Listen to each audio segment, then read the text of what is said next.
Oh, we're live. Okay. So it's 3 seconds. In theory, we're live now, but of course we won't actually see evidence of that here Until for a half a minute or something like that. Okay. So we will just sit and stare. Well, I'm going to sit and stare at this. All right. Yes, you need to come up with a clue. All right. Yep. Here we go. I need to check for sound. Well, I'm sure it's fine. I checked it earlier. Yep. Okay. Sound is good. All right. Hi, everybody. Hello. Would you just like to say hi before you go back to it? Hi. Okay. I'm not sure who all is here yet, or if anybody's here yet. I'm sure hopefully people will be showing up. Sorry we're doing this at 3 o'clock Malta time. I know for people on the west coast of the U.S. that's a bit unfortunate. And also for people in Honolulu, and I think like the east coast of Australia, it's also a really bad time. But yeah, it works for us. And it's getting dark so early. Yeah, we would have actually liked to have done it earlier today, but this is about as late as we can do it in the day before it goes dark. And if it goes dark, I don't have any fancy lighting. I'm just using natural sunlight to light this thing. So that is the nature of the beast. Let's see, is there anybody in the chatting window? Well, yes. Oh. There's Rensk and Dan and Liev. And Leva. Leva, yeah. Leva I can't actually read that from Mike here, but... Brown. Everyone's just saying hello to everybody. Hello, everybody. But Leva's here. Well, you said Leva. Yeah. I can't really read that. No, of course you can't. Okay. And Steve from Seattle is here. Steve Erconi. Who was he the one who you went to dinner with when you were in Seattle that one time? No. No? Okay. All right. So well done, Steve, at 6 a.m. in the morning. All right. So. It's a great way to start your day. There's 12 people watching according to this, but according to our dashboard, where our peak concurrent users is only 2. So our dashboard lies. 15 now. Oh, it's very exciting. Yes, everybody's very impressed. Michael Koenig is here. Hi, Michael. Hi, Michael. Hi, everybody. Hi. Okay, well, do you just need to keep thinking? Have you come up with something? You're going to talk anyway. I'm just right, going to okay. I'm working on Codenames. This is what we're going to be doing. And I haven't done a run-through for Codenames yet, so I am actually going to be filming my official Rahdo runs through for Codenames as part of this, and anybody who's watching, you guys are going to be involved as well.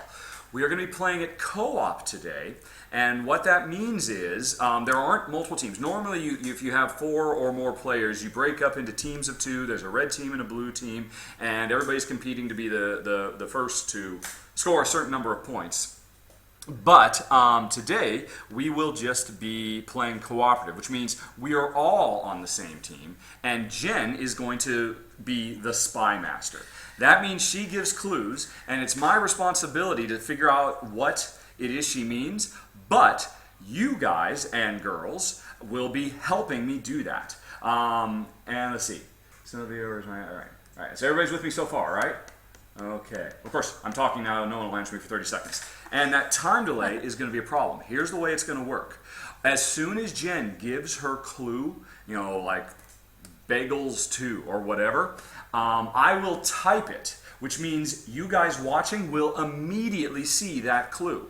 Even though you won't see it in video form for like another 30 seconds, you'll see the clue immediately in real time, and you and I can actually start thinking about it. And like I said, ultimately it'll be up to me, but I will peek over at this chat window and be watching for any suggestions that you guys could help pull out of the fire. Ultimately, we'll have to take our guesses, and Jen will say if we were right or wrong, but it'll be through the typing. So bear in mind, it'll be kind of tricky for you guys because you'll be seeing me talking 30 seconds in the past, but the chat window will actually be all up to date. I don't know if that means you want to, play with sound off or something like that and just focus on, let's see, I'm actually going to type something right now. Do I have a little crown by my name? Hi, everybody, is what I'm typing. So you'll be able to see me because I've got a little crown. So in the chat stream, watch for the crown, and I'll be telling you 2 things. First of all, I will tell you, in case we end up going really fast, I don't think, I'll basically just be telling you whatever clue Jen just gave us. We can immediately start collaborating, and by the time the video's caught up, we will have made our next guess. Does that make sense? Does that sound okay? John Void would like to point out how many of you are showing everybody your card. Oh. How? I don't know. He just said, I can see your card. Oh, now I need to turn this volume down just in case it's picked up. Let's see, because this camera You're probably like doing it like, so yeah, you see, you can see it right there, honey pie. So, if anybody was paying attention, they now know exactly what all the clues are. Okay, well, I guess I better take another one. All right, you can start. Maybe you'll have one that's a bit easier for you. Well, I had 2 good ones. Well, you can rotate that to get into the correct position so that you'll have a good clue. Yeah. All right. So you fine? I'm gonna work on it. Yeah. So in fact, actually, they would be able to see it, except it's covered up by this other thing. So you really need to keep that. I can't see a thing. Well, see right there. I see. Yeah. See your hand. Okay. Right. So yeah. I guess just try to keep it. Okay. Don't bring it over the edge of the table. If you keep it, back from the table, you'll be fine. I'll try. Thank you for that, whoever pointed that out. That would have made the whole exercise a bit silly, I think. All right, let's see. Yeah, thank you, John, for that. All right. So, can we get a slight run through of the rules? Yes, Matthew, I will. I mean, this will be a regular run through. So I'll say, hi everybody, today Rahdo runs through blah blah blah, and I will spend a minute or two talking about the basics. This is a simple party game though, so but it should be enough for everybody to be able to play. And I actually even in the video will mention that, hey, we're doing internet stuff and how I'm going to type in all of the clues as soon as they come out. So, honey, and so right now we're kind of cheating a little bit because Jen's trying to come up with her clues before we start playing because she doesn't want to just immediately, right, let's start going, and then everybody sits there for 45 seconds silently while Jen tries to come up with a clue. Do you have a clue? Have you come up with anything yet? It's hard to do under pressure. I know.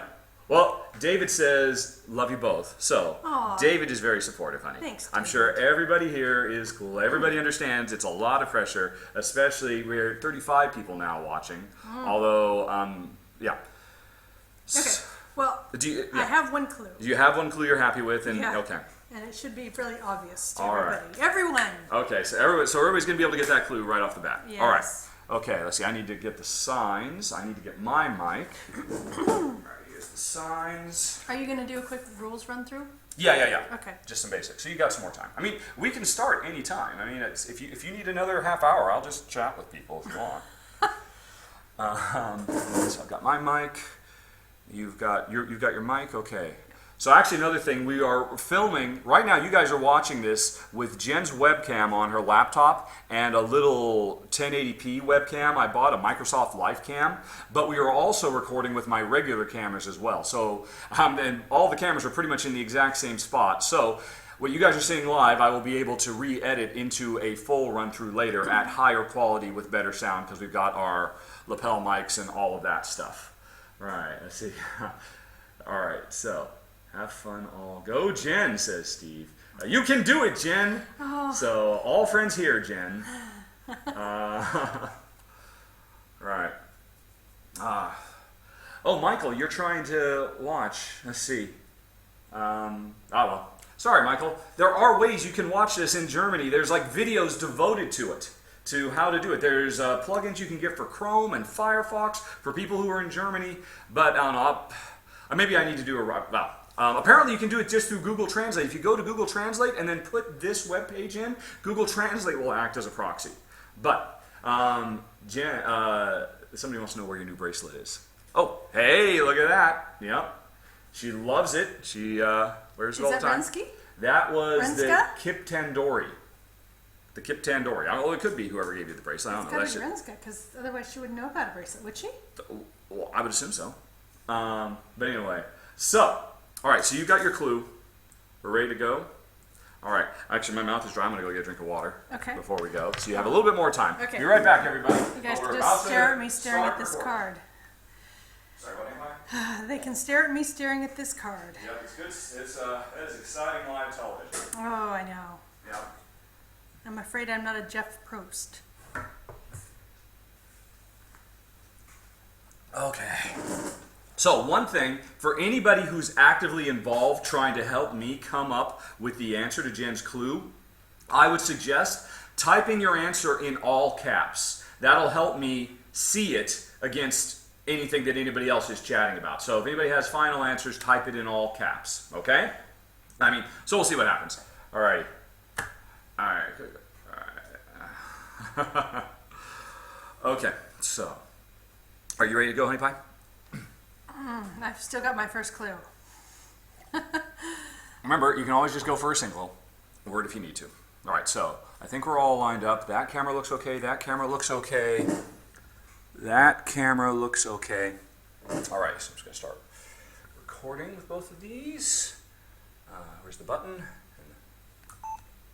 All right, so they're recording, and I got to do the sound sync. All right, so that'll help me later. All right. Hi, Aston. Hi, everybody. Hi, Christian. Hello. Okay, so here we go. You put the signs up. All right, so this one goes here. Oh, just need to put this in front so I can see it. There we go. Rahdo runs through. And we'll put this over here. All right. And here we go. Yeah. Hey, everybody. Today, Rahdo runs through Codenames. Codenames, which is a new party game that came out this year from designer Rahdo, and I gotta tell you, this game is phenomenal. It came out at Gen Con, and it just tore up the scene. Everybody's been playing this. Jen and I, we got our copy at Essen this year, and we have played it. The reason I picked it up is because it's that rarest of things. It is a party game that works well for only 2 players. You can play it as a cooperative game, or you can play it in a party setting as a team game with one team versus another. Now today, I'm going to be doing a run-through joined by my lovely wife Jennifer, and we are going to cooperatively try to bust some spies and all of that by figuring out code names. But it's not just me and Jen in this run-through. We are also joined by the internet. I am live streaming this as a live event right now. And let's see, so right at this moment we got 50 people or so watching. They are going to be working, we're all on a team together. When Jen comes up with a clue that we are trying to use to figure out which of these are our agents and which one are the enemy agents, I'm going to be trying to figure it out, but I'll be going to the internet, who's just right here, right off camera, looking for help. And we'll see if, as a group, we can win. Now, in the main run-through, it's going to be Jen giving the clues, and then in the extended, we're going to flip the tables, and I'm going to have to give the clues. So, wish me luck, wish Jen luck. I'm stalling. I don't think I can stall anymore. Hopefully she's come up with some good clues. So, let's start playing Codenames. Now, how does it work? Basically, Jen, as the spy master, is going to give us a one-word clue. And the rules have very specific restrictions about. You can use proper names, unlike some word games. You can use, homonyms aren't allowed, but if you want, they can be allowed. So the rules give you a bit of flexibility. There's like 2 pages full of stuff you can and can't do. But the most important thing is the one-word clue Jen gives has to be giving us information about which of these cards she wants us to pick. And she has to be careful to not give us a clue that would make us pick a bad card, because here's what Jen is staring at this whole time. And remember, honey, don't let it fall in the camera so you can only see. Jen's looking at a card like this. And this has told her, if she was holding it like this, that on this grid of 5x5, that novel is the assassin. If Jen gives us a clue like book, a clue like book, if this were Jen's card, would be terrible, because we'd say, oh, book, novel, and boom, we would have selected the assassin, and we are killed, and we instantly lose. So Jen would have to be worried about that. She would be having to give us clues that would like clues into nut and pound and Himalayas and ninja and school, because these are our colors. These are the blues. And she wants to ensure we don't accidentally pick the reds, because that's helping the enemy. So that's, so Jen's going to give us a single word clue and a number. That's what she's telling us, how many cards apply to that clue. And then that means we have that many guesses plus 1, as long as we don't make any mistakes, to figure out what she was trying to go for. And that's it. That's the whole game. We're ready to start playing. If Jen's ready to start giving her first clue, and I will be ready to type it to the internet, and so that me and the internet can start working on this. Are you ready, honey? What is our first clue? Lamp working. Lamp working, and how many numbers? What's the number? 3. 3! Oh my gosh, Jen is going big or going home. See, normally, you're doing okay if you can come up with a clue that gives you 2 cards, and that does all right. But Jen, she's trying to point out 3 cards to us. Right, so, and people are already starting to give answers, and Ashton, I agree 100%. So, I've got 3 cards I need to find here, and I'm going to take my first guess. Honey, Is glass one of them? Definitely. Well played, Ashton. Okay. All right. So, I only had to guess once. I wasn't required, but I can keep going. I know there's two more things here that Jen thinks have something to do with lamp working. Now, lamp working is an interesting one. The rules say you can use compound words or not at your discretion, and we figure, yeah, let's go ahead and use compound words. Let's see. Oh, so other people are saying, glass, pole, button, nut, mouth, pole, gas. All right, gas. Oh, you know what? Several people have said gas. Honey, I agree. Gas? Gas! Nailed it, of course, because with lamp working, you need to burn... Actually, strictly speaking, you're burning oxygen, right? It's propane and oxygen. It's propane and oxygen, so nicely played. There's one more word, folks. We're doing great so far. Let's see, has anybody else come up with anything? We've got tag, mouth, button, school, gas lamp, possibly pit. Ooh, pit. Now, this was lamp working. If this was glass working, or or something, I might go with pit, because you might think more about glass blowing and those big things that they stick the poles into, or poles. You put glass on a pole. Did somebody say pole? Yes, they said pole. Oh my. Paper. I'm sorry, guys. I don't think paper makes sense. When you're making glass, if you're using paper, it's going to catch on fire. Although, to be fair, I think there is some special paper. Now, Jen is not supposed to say anything. She is just supposed to keep, blank-faced, give us no clues. All she can say is her clue and her number. She's done it. So, right, let's see. All right, I haven't even actually looked. Somebody said oxygen, but oxygen, I don't think there is. If there was oxygen out here, I would totally go for it. But, oh, yes. Oh, somebody's pointing out that, yes, oxygen is a gas. Thank you, Robert. I stand corrected. All right, so several people have said it. I'm going to agree. The third one, honey, is it pole? It is pole. It is pole. Oh, my gosh. Now, strictly speaking, it's called a mandrel, yes, not a pole. But well done, everybody. Now, if I wanted... I could keep, as soon as we make a mistake, we have to stop. But as long as we keep going, I could guess again. I could do one more. We could do up to 4 guesses. Now, I'm not going to do that right now because Jen hasn't given us any more clues. But if she had from a previous turn, and we were thinking, well, hey, you know what? Now that that's out, we must know what it is. We could do an extra guess, but I'm not going to take an extra guess. Now, we are all, did I mention, on the blue team. If we were playing a team version, the Spy Master and all the blue team players would all be high-fiving because we just nailed it to the wall, and the red team would all be very sad and morose. Now, we're playing cooperatively today. There is no red team, so the rules are super simple. There's right here on the last page of the manual, in a co-op version of the game, the red team, or the blue team if you're playing as red, after you're done, the red team gets 1 success. Automatically, and the Spy Master chooses. So Jen takes the red, and you can cover up anything you want. Oh, right, I forgot. I would suggest covering up a red, and cover up a red that was going to be very dangerous that we might act. Now, unfortunately, you cannot cover up the assassin. You cannot cover up the black space. Cover up a red that will make it easier for you to give us better clues. And now, see, this is something that you don't get to do outside of co-op. We actually really like the co-op game because there's this extra level of strategy for the Spy Master. Although someday I would love to play in a party atmosphere because it'd be great now after we've done this. Because the interesting thing is, that was very successful for us, but the other team, they now know that those 3 things don't belong to them, and that helps them too. It's kind of like a built-in catch-up mechanism that if one team's doing better, it's helping the other team narrow down as well. So Jen has covered that up. That is a red word. And remember, honey, don't show your card to the world. Keep your card away from the camera. Okay. So, right, let's see. Somebody pointed out that you were cheating a little bit. You're not supposed to say anything at all other than... just the clue and the number. If you when we make our guess, you just silently put the things out because that's all the communication. So if somebody pointed out you said pole is correct, and you're apparently not allowed to do that. So zip that lip. All right.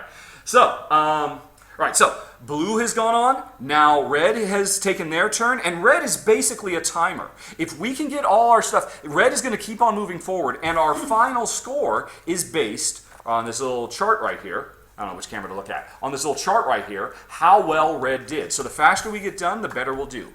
We're back up. Jen, I assume, has another clue that she is ready to bust out. I've been stalling as long as I can. English. 2. English 2. All right, new clue. English 2. All right, so I've typed that in. The internet machine is starting to grind on that. I'll think about it as well. Right off the bat, my eye is drawn to school. Because, of course, that's a class. You go to school, you learn English and whatnot. What else? English. You got paper, because you write English novels on paper. Of course, England is a country as well. Oh, the pound, of course, because England, and now Jen can't say anything. All right, let's see. Oh, and everybody is screaming, pound, pound, pound, pound, pound. All right, we're going to go. All right, it was 2. Yes. Pound. Yep, all right, we've got one more. And, okay, what does everybody think? Revolution. The English Revolution. Oh, for Americans. That's interesting. Novel. Mouth. All right, I don't see... somebody really wants mouth. But somebody wants pound school. But that's 2 different words. All right, so English. All right, okay, come on. What do you think, everybody? Revolution is interesting.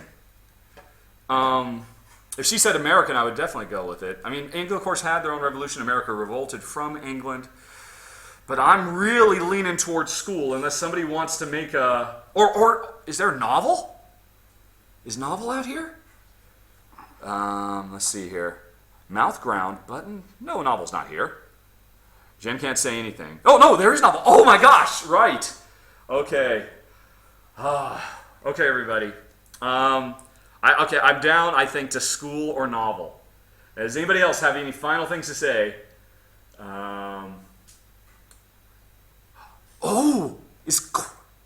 Is Queen on here? No. Oh, see, that's why somebody just guessed. That's why Jen covered Queen, because she wanted to be able to use English, but she was afraid we would have gone for Queen. Brilliant. Alrighty. Alrighty. It looks like the majority of people have gone with school. So, honey, school. And if it's blue, she'll cover it with blue. If it's red, she'll cover it with red. If it's neither, okay. So, now that was wrong. So, I don't get a third guess now. But at least we didn't reveal the assassin. And now, in the back of our heads, we have to be thinking, right, we didn't find the other English thing. It was probably novel. Or maybe revolution. But anyway, so now, red is going to take another turn. And so, now Jen heard, and Jen just got rid of novel. So, and she said nothing. So now, all right, so it wasn't novel, it wasn't school, it could be paper, but I'm really liking revolution. But anyway, in the meantime, it's our turn again, and Jen is going to give us our third clue. We're doing okay, we're doing all right. That 3 out of the gate was awesome. All right, now everybody sit and stare at Jen. I'm sorry, you guys. If you can't come up with something, just do a single. I'm going to get a drink of water, though, while you're thinking. Thanksgiving? Thanksgiving? Oh, interesting. All right, Thanksgiving. And how many?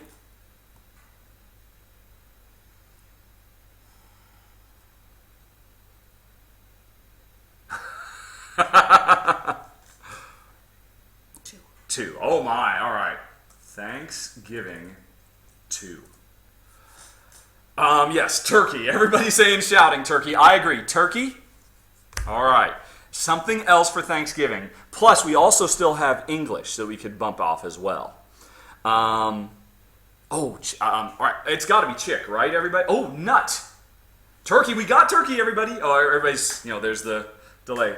All right. I guessed turkey. It's right. All right.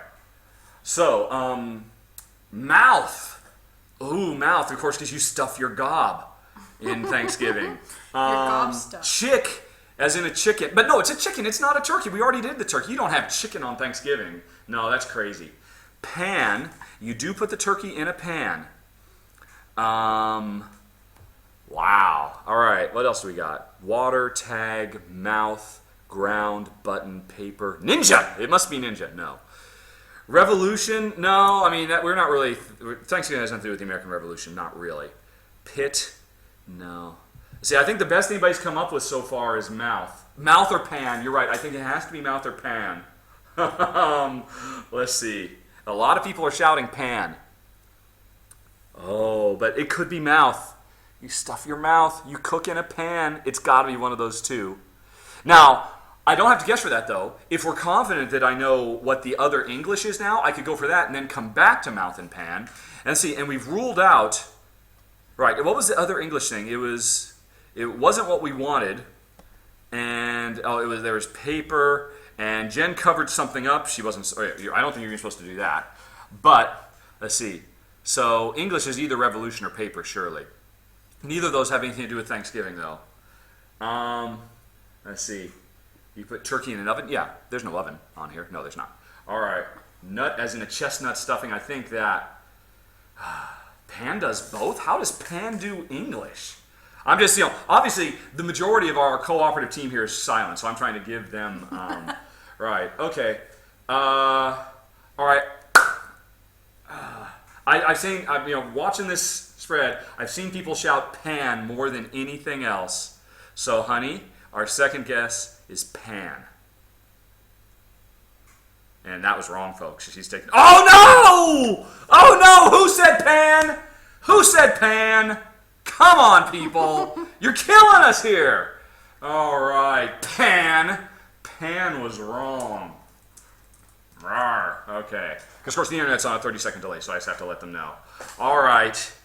So, now red gets to go. And red has now pretty much almost caught up with us because of that stupid pan. So, it must have been mouth.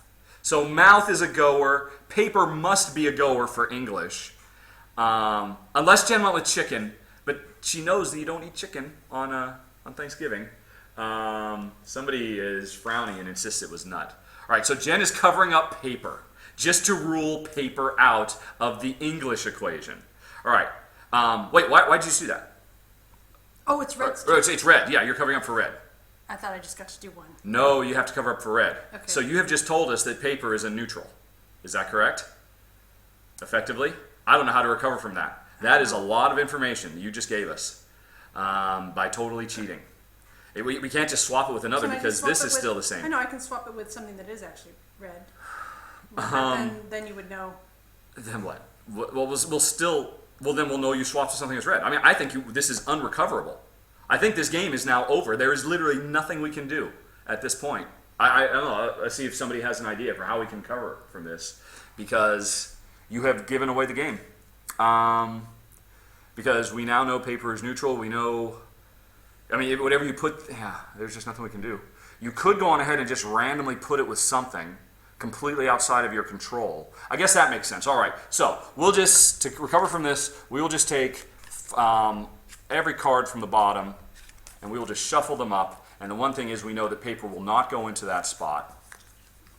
Sorry. Although, no, whatever we put in that spot, though, we will know is neutral because you marked that spot as neutral. It's impossible. We cannot recover from this. I will put this here. I know it's neutral because you said this space is neutral. So, well, everybody, we were doing so well, but I guess we just lost in its entirety. Sorry. Right, and it's a simple mistake. It happens. It's okay. Right, I don't know. I don't think we can, we could cover it up and count it as an extra red. Nope, I think we're just going to have to start the whole thing over. So, this run-through is aborted. So, everybody, this is something that happens to me all the time. I will often film a run-through for 10 or 15 minutes, and then something goes terribly wrong, and I curse very loudly, which is not something people are used to me doing in my run-throughs, but I curse like a sailor, and I kill it, and I start all over from scratch, and that's what we're going to have to do. Right. So you're getting a bit of behind the So scenes. yeah, there you go. So go on ahead, we'll reset. It was revolution. It was revolution. And it was mouth. And it was mouth? Yes. Yeah, those are good ones. Hey, but, all right, so there we go. So we're going to have to start all over. Sorry. Just flip all these rather than drawing new ones because they're all two-sided. But flip them so they're this way because the camera can see the brighter word. All right, so I'm going to go ahead and quit these filmings and we have to start over. Oh, let's see here. Force guess for it on the next round. New game. Yep, Alvin, we're doing a new game, definitely. Paulo will fix it. Of course he would. Right. So Honey Pie, yes, you can only when it's the reds because you were playing for the red player. The red player does not say, "I would like to declare something that is neutral." The red player always gets one correct, and that's the timer we are going under. Okay. So, all right. I was just thinking of things I wanted to cover up. Right, To yes. make my life easier. Well, yeah, that made your life much easier until we lost. Is that all right? Okay. So now it's a a new little card. crooked, but it's close enough. All right. So yeah, take a new card, and I'll have to do the whole big intro again. All right. Oh, buddy. Arg. Let's see. Of course, this means we get to play again. Yes, it's everybody watching. It's a win for all of you guys. Okay. So let me get my signs back. Tula, get off my microphone. Yep. Tula, come on, scooch. Oh, she is just. All right. Okay, you can stay. I will take the microphone No, off. she's just moved. Not only was she down there just being a big old tubbalard, but she was tooting. If you saw me making funny faces, it was because she was having. I'm talking too much. I couldn't smell it. They must have cleared by now. Yeah, well, she's moved. All over. right. Okay, everybody. So, still, that system worked pretty well. The whole typing thing. Yeah. So that was actually, and you guys are doing great. Pan. You Pan cook your would've turkey been- in a pan. That's true. I was thinking pizza or Peter actually for pan. Right. Well, yeah, I mean, Because the and other several thing people I had mentioned was that. ninja. Well, actually, and people mentioned Pan worked for England because of Peter Pan, which is written by an English author. Yeah. Which, and it is an English novel. So, and when somebody said, yeah, it works for both, I'm like, okay. Yeah, at first I didn't realize, but then it occurred to me it did, so we just figured we'd go for it. Yeah.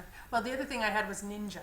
So I was trying to figure out ninja pole, ninja, water, because there was water, and weren't they in the sewers? The So- Teenage Mutant Ninja but Turtles, water yes. wasn't a good one, so anyway. Wow, that would have been interesting. You have to try and come up with words that, well, that work for what that you would have been want. interesting if you had done TMNT for Teenage Mutant Ninja Turtles as an acronym. That would have been legal, and right off the bat, we would have gone to Ninja, obviously. I was going to because say you could, turtle. or turtle, yeah. Wow. See, that's interesting. I mean, because you can do acronyms. Technically, CIA is not a word, but it's a great clue. You can decide to allow abbreviations like UK, LOL, PhD, and we're right. So, yeah, that would have been interesting. That would have been crazy. But okay, so everybody, and Darkmind says, yeah, that was hard. It would have been hard. He's saying he was commiserating with you on having to come up with something for Ninja. Although if you did Ninja as a one-word thing, that's probably not going to be too terribly tough. So anyway, so think about that a little bit. Right, so I'm going to have to do the big intro again. Another drink of water. All right, everybody, we are ready to go. Let's see. Oh, and I need to start filming. I need to get the cameras going again. All right, where's the button? Where's the button? There's the button. All right, and for... All right. Oh, that was nowhere near on that one. Okay, here, what do I need to do? Great. Okay. That's for the synchronization. Sorry, this will only be a second. And hello. Hey, everybody. Today, Rahdo runs through Codenames. Codenames. I've got two cameras to film off of here. Codenames is what I will be running through today, but I am not alone. Today, I am joined by my lovely wife, Jennifer Ham. Hello. And we will be working together as a team trying to crack a series of code names. But we are not alone either. Today, for this run-through, we are joined by the entire internet. All of it. We are actually broadcasting this run-through live right now on YouTube. And as it stands right now, about 90 people are watching. And we are all one big cooperative team. Now, Codenames is interesting. This is a party game that came out earlier this year, 2015, and was a phenomenal success. Rave, smash hit, everybody's loving it. Definitely party game of the year. But what's interesting about Codenames is it is that rarest of beasts, a party game that works well for two. And when you play it as a 2 or a 3-player game, you can play it as a fully cooperative game. Once you have 4 or more players, you break into 2 teams, the red team and the blue team. But when you're playing cooperatively, everybody's on one team playing against a countdown timer that represents the other team. And we're going to show that today. And Jen is going to be the spy master. It is her job to give all of us, the spies, clues to be able to figure out which of all these cards, which of all these code names represents our operatives in the field. But now, this field of 25, what is it? Since we are the first team, we're the first player, we're going to be blue this game, there are 9 of these cards are ours. 8 of them belong to the enemy, belong to the red team. A few of them are neutral, and one of them is the assassin. If we ever stumble across the assassin, we immediately lose and the other team wins. If we stumble across red agents, then we're just helping our opponents. We need to find the blue agents. And the way this works is, honey, don't be careful about that. You don't want to show everybody what that card is. Jen's looking at a card similar to this. If this were Jen's card, it would be telling her that Note is the assassin. And she wants to make sure we never pick Note. It would also be telling us that Check, oops, I'm sorry, no, it's not Note. It is, oh, this is so weird, all kinds of backwards. No, it is Note, right. And Check is a word that we want, as is bond and mine and cast. And, so now this is not the one Jen's looking at. She's looking at whatever she's looking at. And, are you ready, Honey Pie? Have you come up with something? All right, I'll stall a little bit longer because whoever's the spy master, they've got an incredibly challenging job. There's a lot of pressure, and there's a lot of people sitting around the table just staring at them. Right now, the internet is staring at you, Honey Pie. I know. What the spy master has to do is come up with one word as a clue. So they say the word, and then they say a number. And that number tells us how many of these cards it applies to. And then it's our job to intuit what the spy master meant by that. And if we guess correctly, hooray, we're doing well. If we guess incorrectly, oh dear, we might, if we find that assassin, it'll be really bad. So, honey, I don't think I can stall anymore. If you have a spy master who's particularly slow, the game comes with a sand timer. So I think it's time for the sand timer, Honey Pie. And if you can't come up with anything, just do a single word clue and you'll maybe get something better later.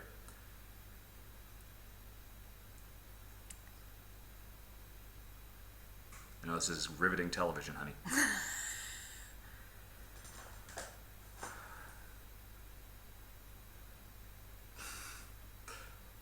Sand timer's running down. I'm just sorry. Yeah. This is also particularly tough for Jen because as an optimized, focused player, she always wants to give like 3 or 4, and if she feels she can't do that, she's failing. When in fact, if she can just find a 1 or a 2 at this point, maybe she should go for it. Because if this timer runs out, we just immediately lose our round. I think that's what the rules say if you run out of time. Oh, she's got her clue. What is it, Honey Pie? Broadway. Broadway. Yeah. And what's the number? Broadway.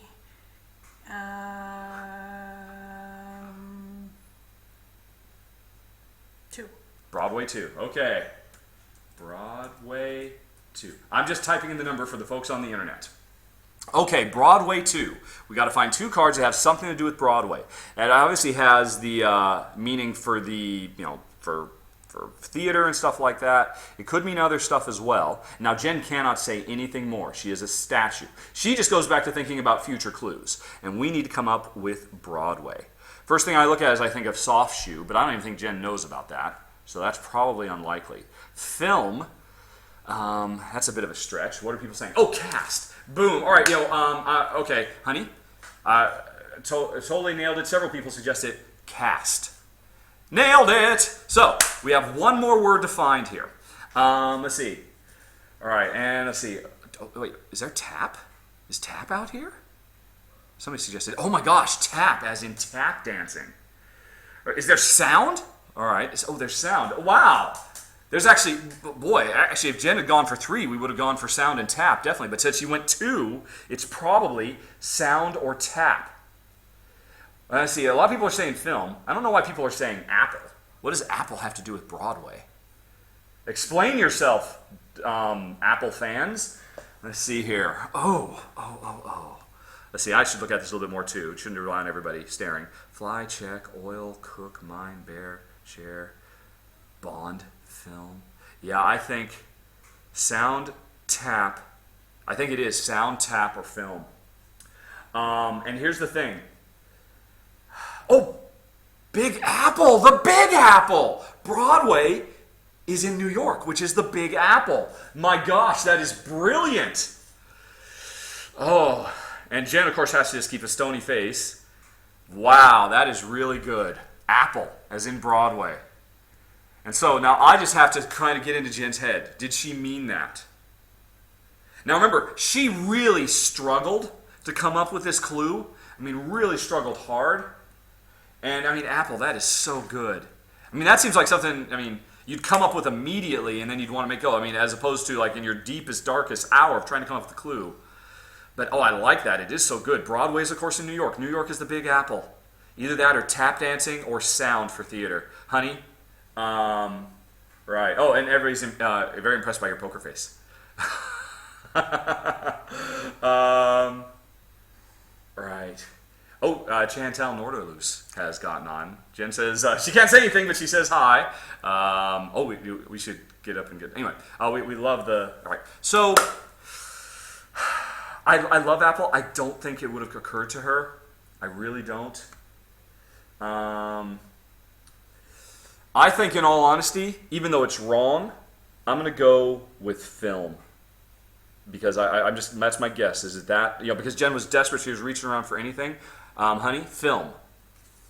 Neutral. That means, okay, well, at least we didn't give the bad guys anything, and we still, and now, because I got it wrong, we cannot keep guessing. We can keep guessing until we run out of Jen's number +1, or we get something wrong.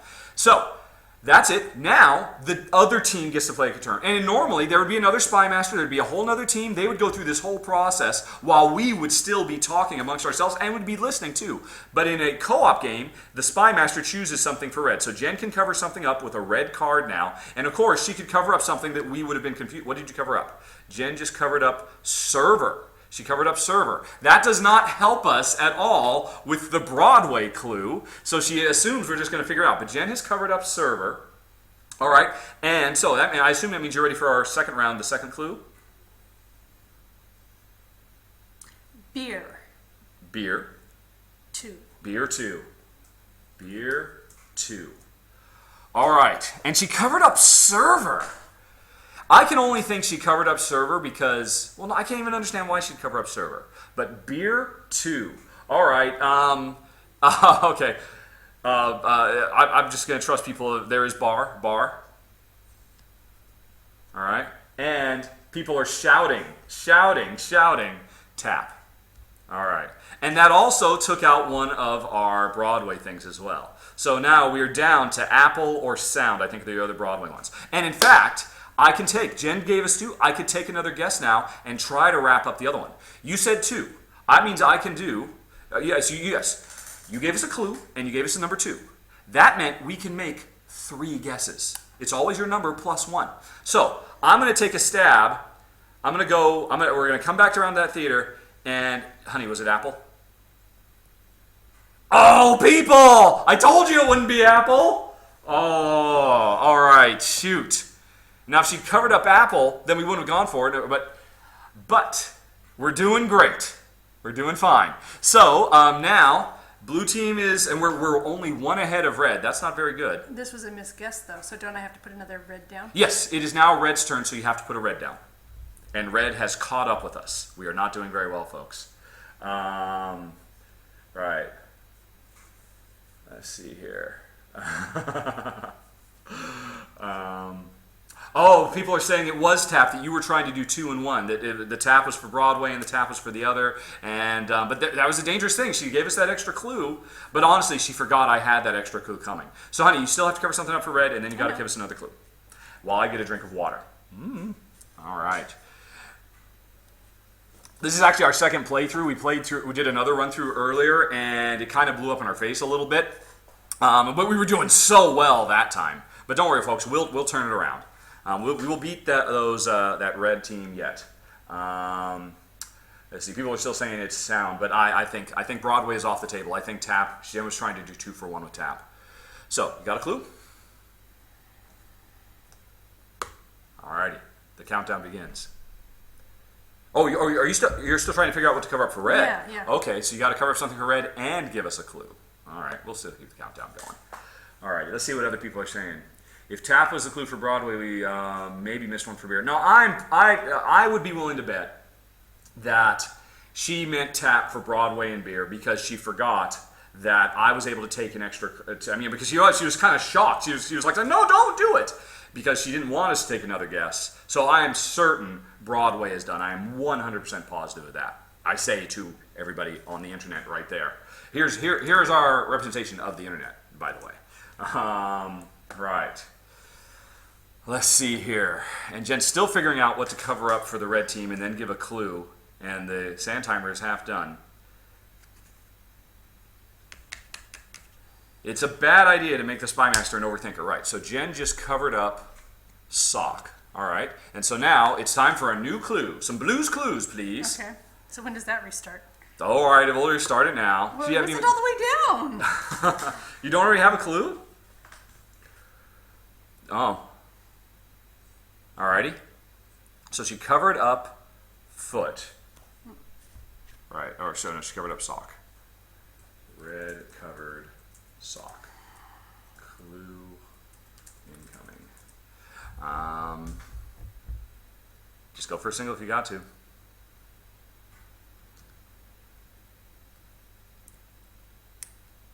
Foot one. Foot one. All right, it's foot one. Right, so she was covering up sock so that she'd go for foot, but then she was hoping there'd be something else out there for feet, but apparently there wasn't. Yes, and everybody agrees it's shoe. All right, and so now red gets to go again. And if we want to have a chance of beating red, we got to go for a Hail Mary here. People pointing out. Well, see, here's the note is excellent, but it could very well be that note is the assassin. So, and that's actually something interesting. Jen might have wanted, because footnote would have been awesome. So we might think that note is the assassin because of that, because people are saying, So anyway, so what did you just cover up, honey? Red covers check. All right, and what's our next clue? Music 2. Music 2. Right, music 2. Music 2. Okay, well, it's going to be sound, but I'll wait for everybody to start screaming. Sound, sound, sound, sound. They'll be coming shortly. Oh, it was music 2? Right, well, it's going to be... Yeah, it's going to be... Oh, there's pipe? Oh, no. Sound and note. See, I want to say note, but Jen didn't... But she didn't go for footnote. And she could have given us, when you said foot, you could have given us note. And so that makes me think it's not note. Or she just didn't think of footnote. Because it could be pipe, pants, pipes, that kind of thing. But obviously, it's going to be sound, obviously. So sound is the first guess, clearly. And so now we have a second. And everybody's shouting note, musical chair. That's cute, but music isn't musical chairs. But, no. You know what? I'm going to assume Jen just literally did not think. Sub as in subwoofer. It's a good idea. But, Jen hates subwoofers, or the baboombas, she calls it. So she would never think of that in a million years. I think she just forgot about footnote. It looks like people are agreeing. Honey, note. Note. All right, yep. Okay, we're back in it to win it, everybody. Woo. So, red gets another card on the board. Well, I gave you 2, so... Oh, I could take another guess, but I got nothing. Unless, because the only thing is we never really 100% ruled out Broadway. But I don't think, none of the Broadway stuff is left. So, I could take another vote, but it would be a total blind because I have no clues to go on. I could just be a Hail Mary, but I got a 50-50 chance of revealing another red, or a 1 in whatever this is, of finding the assassin. I have no clues to go on, so... and Leah was shouting, no guesses! Shut up! Stop guessing! All right, okay. So, the internet, by the way, is standing in for all of you folks watching at home in the run-through. So Jen is covering up red covers ice. All right, and time for a new clue. Alaska. 2. All right, Alaska 2, and we got rid of ice. Obviously there's going to be a Kodiak bear, obviously. And oil. Oh, you got to drill for oil in Alaska. There's no Mount Olympus in Alaska. Oh, yeah. Bear. It's like the internet is exploding with bears. I will defer to the internet and say bear. Yes, okay. So, oil. People are starting to shout oil as well. That's kind of where I'm leaning as well. Is there anything else? Oh, the Alaska pipeline. Oh. Okay, here's the thing. Jen does not really keep up with, with politics and stuff like that. So, drill, baby, drill. If drill were here, she would know drill, baby, drill. But I think it's got to be oil. I think so. I think everybody's shouting oil. I agree. Oil. We found oil! Okay. So, red gets another shot. And now, we have one more. Jen's final clue just has to close in on one thing. Or I could take a guess, and we could hope for it. Because, red has 3 more. If we win it next time, our score will be okay, but you could do better. If I take a guess and get lucky, we could do, our score would be our watches are synchronized.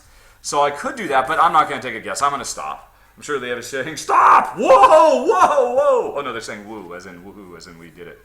Okay. Oh, no, somebody's saying gamble. No, I'm not going to gamble. I'm not going to gamble. I mean, it's 1, 2, 3, 4, 5, 6, 7, 8, 9, 10, 11. I have a 1 in 11 chance. That's crazy. No, I'm not guessing. 1 in 11. All right, so red just covered up fly. Red covers fly. And our final clue, we only need one. What is it, Honey Pie? Middle 1. Middle 1. Surely that's got to be easy, right? Oh, well, I'm not going to wait for the internet to center. All right, center. Yep, you're too late, internet. Okay, so red has 2 agents that they did not find. That means we scored okay, but you can do better. If they'd had 1 left, it would have been, well, a win is a win, right? And otherwise, we would have lost completely. We beat them just barely by the skin of our teeth. And that, folks, was a pretty quick little run-through of Codenames. And now, if you'd like, you can hit the little I up in the, I think this is the top right corner of the screen, to go to the extended playthrough, or you can go to Final Thoughts, or you can go down the show notes to go to extended playthrough or Final Thoughts. In the extended playthrough, we're going to flip the script, and I'm giving the clues. And what else is interesting, I'm thinking about it, well, I'll have to talk with the internet about this, I think the internet is going to help me give clues to Jen, and Jen will be all by herself, because that means you'll be able to see what it's like to actually try and figure out a clue. So anyway, you can choose one or the other in 5, 4, 3, 2, 1. I'll just keep. I'll splat. I'll cut them up later. Phew. Okay, everybody. All right. So I'm going to struggle not talking. That's a good point. Right. And okay. So. Actually, I will just go ahead and stop them just as one less thing I have to keep track of later. Bip. Okay, everybody. So that means, how's this going to work? This is really something I just kind of popped into my head, but I think it's really, really cool. So that means, oh, right. So, Honey Pie. Yes. You need to go get your iPhone. Okay. And let's see. Do we have a headphone? Oh, and you can take my earbuds. I've got some. Oh, but I have to turn this sound off. Okay. Oh, I'm sorry. You're already wrapped up. Okay, it would have been easier for me to go get it. That's all right. I'll go get it. All right. Okay. So Jen is going to go get her iPhone. When we are talking, I'm going to talk to you guys. And she is going to listen to music really loud. And I'll try not to talk very loud. We'll keep it down, and she'll listen to music. We will converse. This is not normally the way Codenames is played, but I think it'll be a really good way to do this. And it's right over there. Okay. And then I will tell her she can take her thing off. We'll give her the clue. We'll see what she comes up with. Sound good? All right. And remember, Richard, no emotions. I'm a ball of emotion.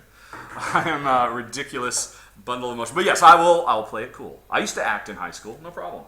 I was in community theater. Okay, let's see here. There was so much I could do with Broadway, with center and tap and shoe and. Apple is awesome.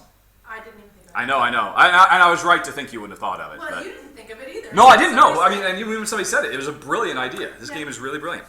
Okay, so I think we can just keep staying here because, let's see. Right. So, because the video will be behind, and that means that I need to be doing all the conversation with this. All right. Right. So what I'm going to do is you're going to have to not look at this card. It'll be this card. Okay. And I will, and so you will have to literally just look out at the ocean. Okay. Well, do we want to? Oh yeah. So let's reset the board. Hey everybody, how you doing? Okay, and let's get some new clues out. Be gone, old clues. All right. Mammoth, or just, and these are all two-sided. Oh, we need another one.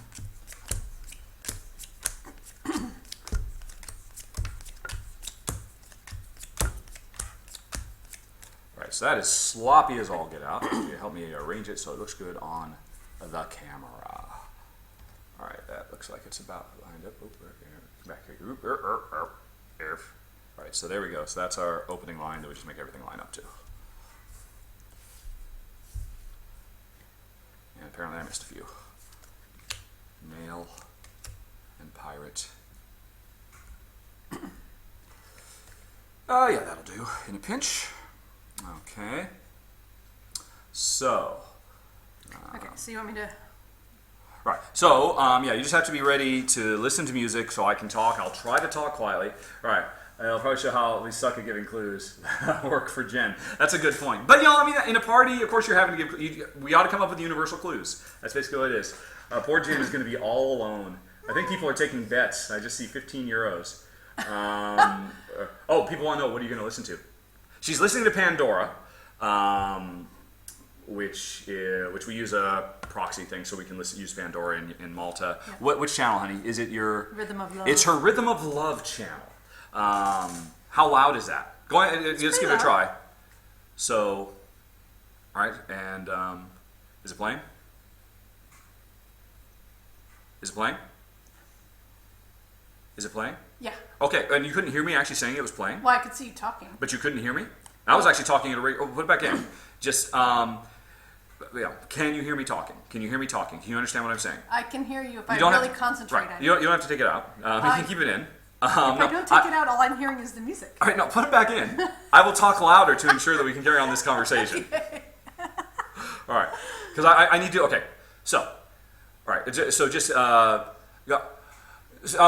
go thumbs down, or go thumbs up when you cannot hear me anymore. Okay, so you can hear me, you can hear me, you can hear me, you can understand what I'm saying. Can you understand what I'm saying? No, I can hear that you're saying something. But even at that, okay, I was shouting and you could not. You could hear I was talking, but you couldn't understand what I was saying. Oh, good. Then okay, I don't have to be quiet at all. Phew. Okay. So just to make sure, you cannot. All right. What? No, put it back in. I can't hear you. All right, okay. So I'm getting music piped directly into my brain. all right, so that means, so she won't be able to hear. I can put this, I'll just put this card. Let's see, oh, well, okay, I need to move it so you guys can see it. Let's see, we'll put, we'll slip this here. Well, I can hear you now because there's a pause. All right. Well, if that ever happens, just say, shut up, or something like that. Yeah. Okay. All right, so this will be the clue. Jen will not look at it. We all trust her not to look. You won't look at this when I reveal it so they can see it. Because they need to be able to see the grid so they can give clues. Oh, we should put a little something up because it's going to be impossible for me not to look. Can't you just look out the window? It's beautiful. I'm going to have to look at this? No, of course. After we give him the clues, I will flip it back again. Oh, okay. So I'm just saying, okay, honey, close your eyes or avert your eyes, and then I'll flip it, and we'll all start colluding on a clue. Okay. And then I'll tap you on the shoulder after I put it back, and then you can come, and I'll give you the clue. Okay, so I'm just going to close my eyes then, and you'll tap me when you're ready. Yeah, if you want. Okay, so you're just going to listen to music. All right, but you don't have to right yet, because I have to explain all this to the video. Okay. Right. Oh, also, I think, is this a blue card? Yes, we are going to be the blue team again. So... which means we have to do, yeah, there we go. So everything's fine. Put the assassin over here. All right, there we go. So there's our clue. Poor Jen. The card will have, all right, please find blue clues. The card will have a color. Right. Yes, okay. So, I think we're ready to go. This looks like it's all lined up okay, I think. There's our clues. There's the bad guys. There's the timer. Right, so... all right, I'm not even going to give them the warning. They're just going to have to go in cold and help me come up with some clues. All righty. So you're undergoing sensory deprivation. So, all right, so I got to start from the cameras again. Wow, that is actually pretty loud. You're listening to that very loud. Okay, here we go.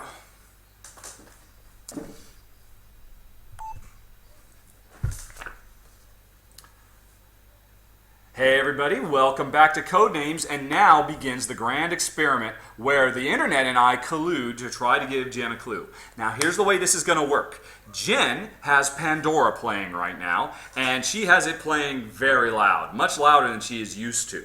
What we're going to do is when the internet and I start trying to come up with a clue, because normally you would not do this. In the game there is always one spy master.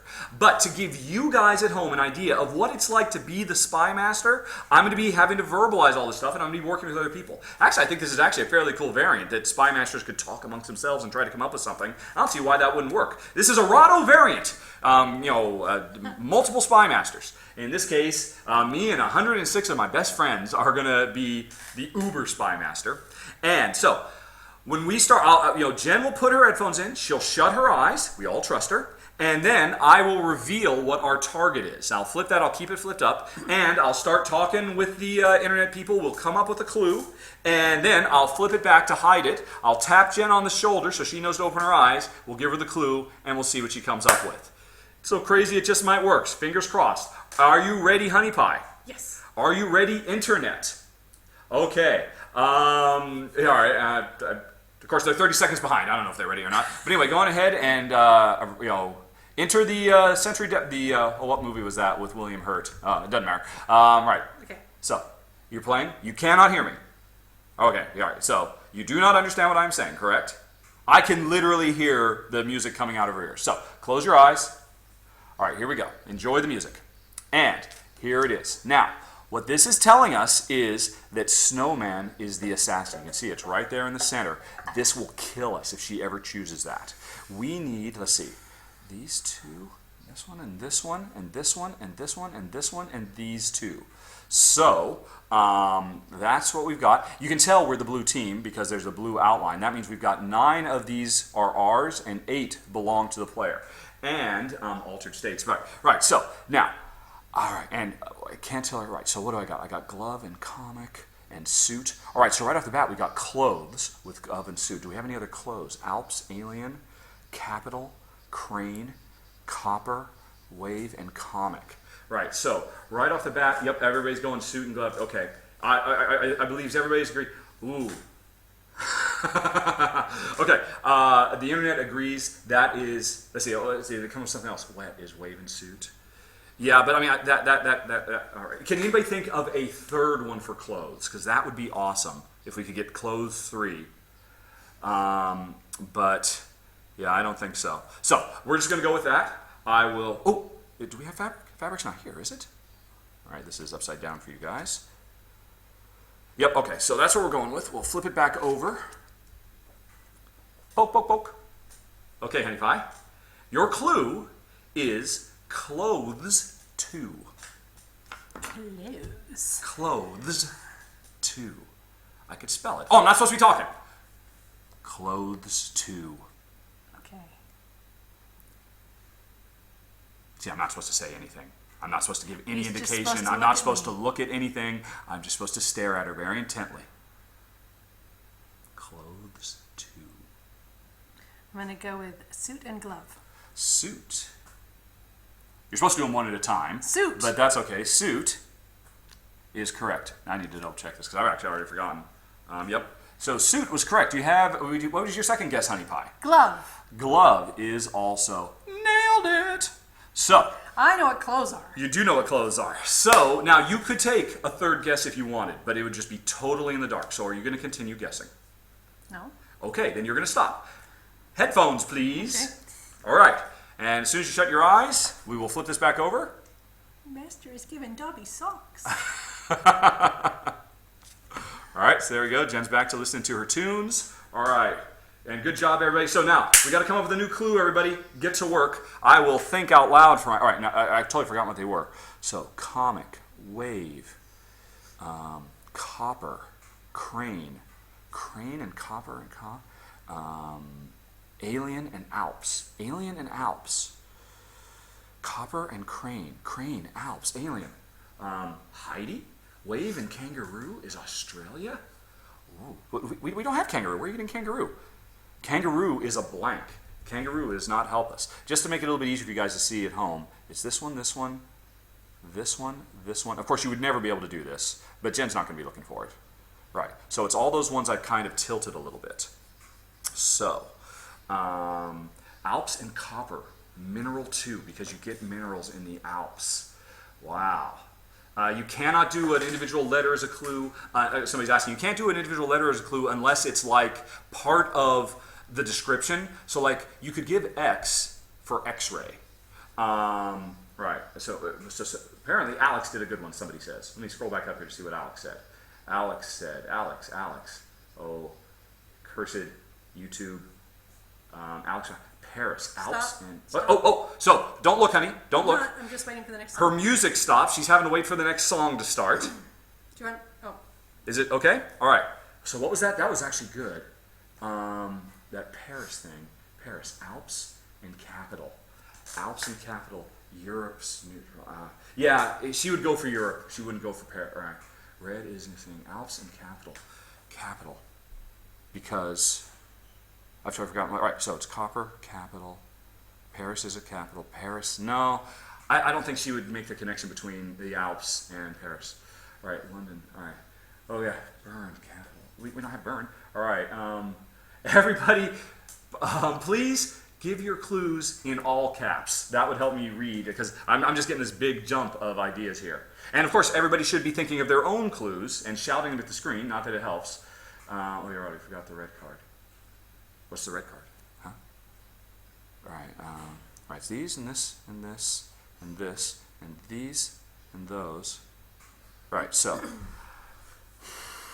crane, wave, Alps, Alps and capital, mining, copper and Alps. You know what? I think that's the best one. We're gonna go with that. We're gonna go with that. So let me straighten these all back out. So because she won't notice that anything's been jostled. We'll just jostle them all a little bit. Jostle, never jostle. All right, so they've all been jostled a little bit. And what was it? It was, oh, wow, that's so good. That's even better. Yes. Oh, whoever did that one, brilliant.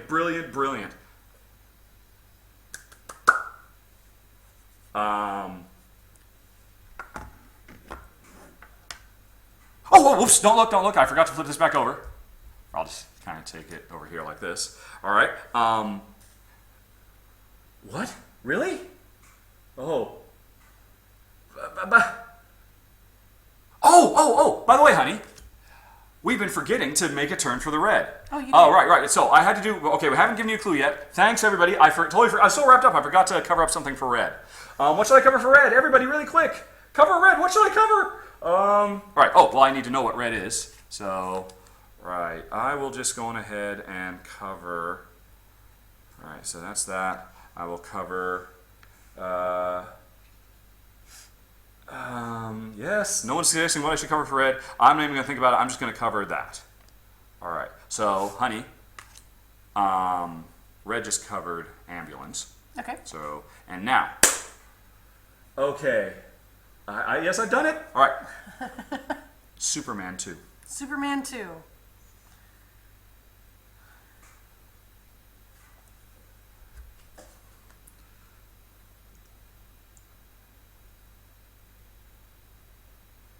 Superman 2. Well, I'm going to go with comic. Nailed it! Oops, I'm not supposed to even say that. I'm just supposed to silently and solemnly cover that up.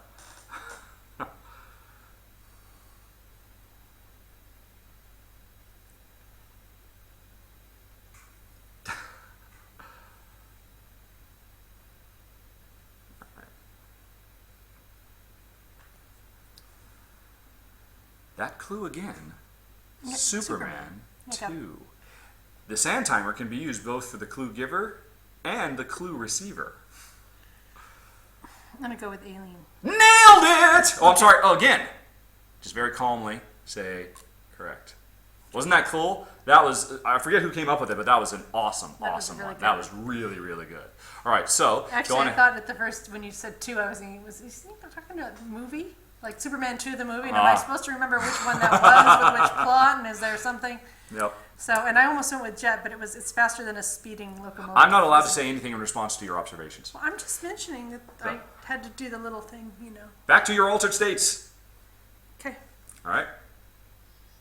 Does it sound quiet? Okay? Okay? Okay. All right, so we're putting the card back out. Oh, folks, nailed it. Okay, so, with all the shot. I'm sorry. This is very fun. This is very exciting. Okay, so, right. Cover your and go burn. Okay. All right. Right, so, right, as a group, we have to decide what red is going to cover. People are suggesting money, capital, and copper. That's too good. All right, so, Sammy Mammy 195 just nailed it to the wall. I'm sorry, guys. I missed the burn thing. I don't get that. Somebody's saying I should do burn too, Alps and something else. Oh, Alps and capital.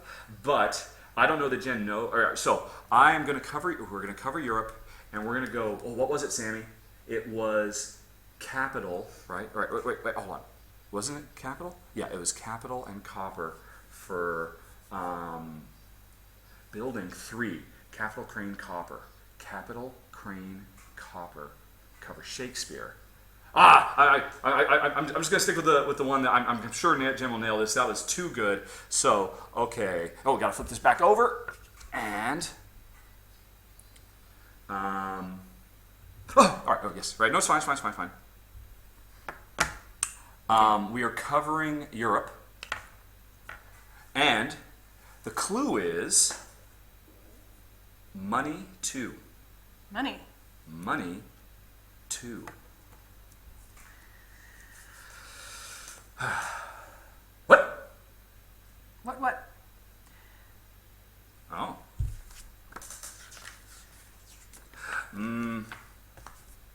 Nothing.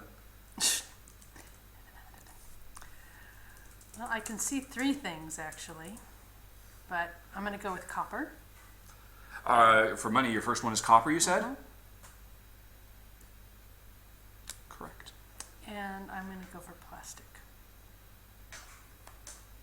Hold, please. Boom. Okay. So, that is unfortunate. And you cannot guess anymore for the other thing that money 2 might have. But you'll have to remember that as you go back into your sensory deprivation tank.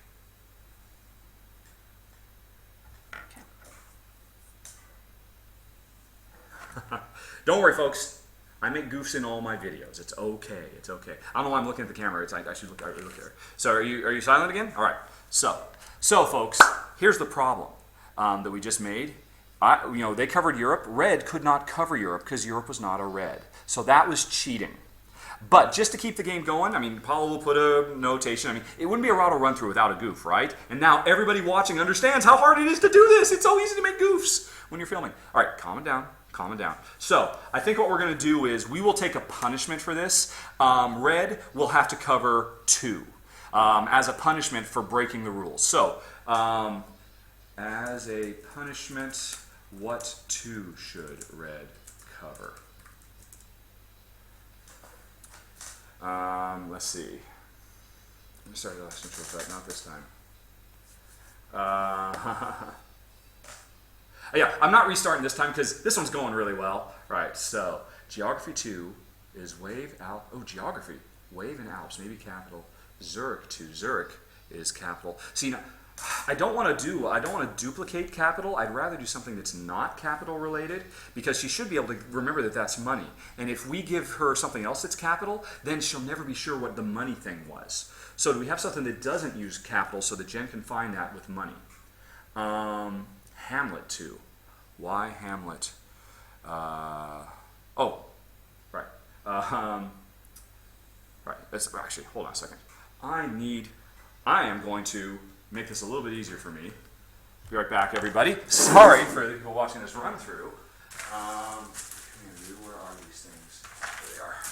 I'm just going to use these so I can easily see what is ours and what is not. Right.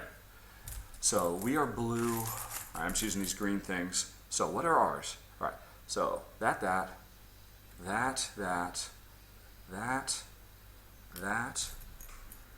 Of course, you would never get to do this in a real game, which is too bad because it would be so helpful. Right, so that's what we have to tell her about, right? Okay, and these are, and we have to choose 2 reds. Sorry, everybody, this is just for my own benefit, really. Alright, so 2 reds have to be covered up. Alright, so what's there? Beach for crane and wave. Why would a crane be on a, oh, like a bird? That's not bad. Cover Saturn, then places. 2 for Alps and capital. I really don't want to reuse capital. I want her to find that with the money. Again, sorry, everybody, talking to the internet here. Let's see. I should think for myself a little bit, too. That wave and crane, though, I did like that for beach. I like that a lot, actually, because beach couldn't be anything else. So we are going to do wave and crane. All right, I think. Tall for Alps and crane. Tall for Alps and crane. That's even better. Let's see. But then we have to think, can we get 4? Can we get her all 4? No. But if we do 2, then we have to do what's going to be the other 2. Tall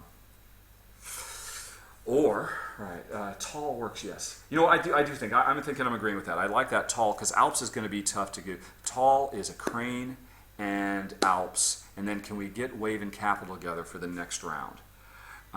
We'll worry about that later. So, that means we got to cover up 2 things on behalf of red, because we cheated, and what the heck, I'll just cover up Mass and Saturn. Alright, so we're just going to get rid of all these now. Sorry, I'm sure you guys at home didn't really need this. This is just for my own benefit. All right, so we'll take this away so Jen can't see it. And once again, what were we doing? Oh, we were doing tall 2. Right, okay. Honey pie. So, we cheated last time. Oh, no. Red covered up a neutral, so that wasn't fair. So, to make up for that, red got 2 actions on their turn. Okay. Because we cheated. So they're just covering up Mass and Saturn instead of 1. Okay. Just seems like a fair and equitable solution. And now we can move on to the clue. So this was neutral? It was neutral. We shouldn't have covered it up. Right. So actually, yeah. Strictly speaking, that's what this is. So that was totally cheating. But anyway, so but they basically, to make up for that, they got 2. They got a double action on their turn. Okay. So our clue is tall 2.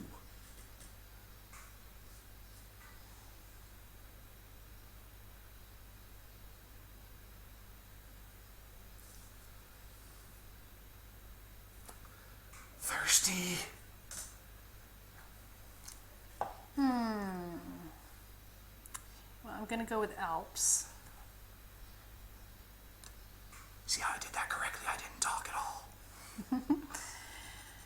And I'm going to go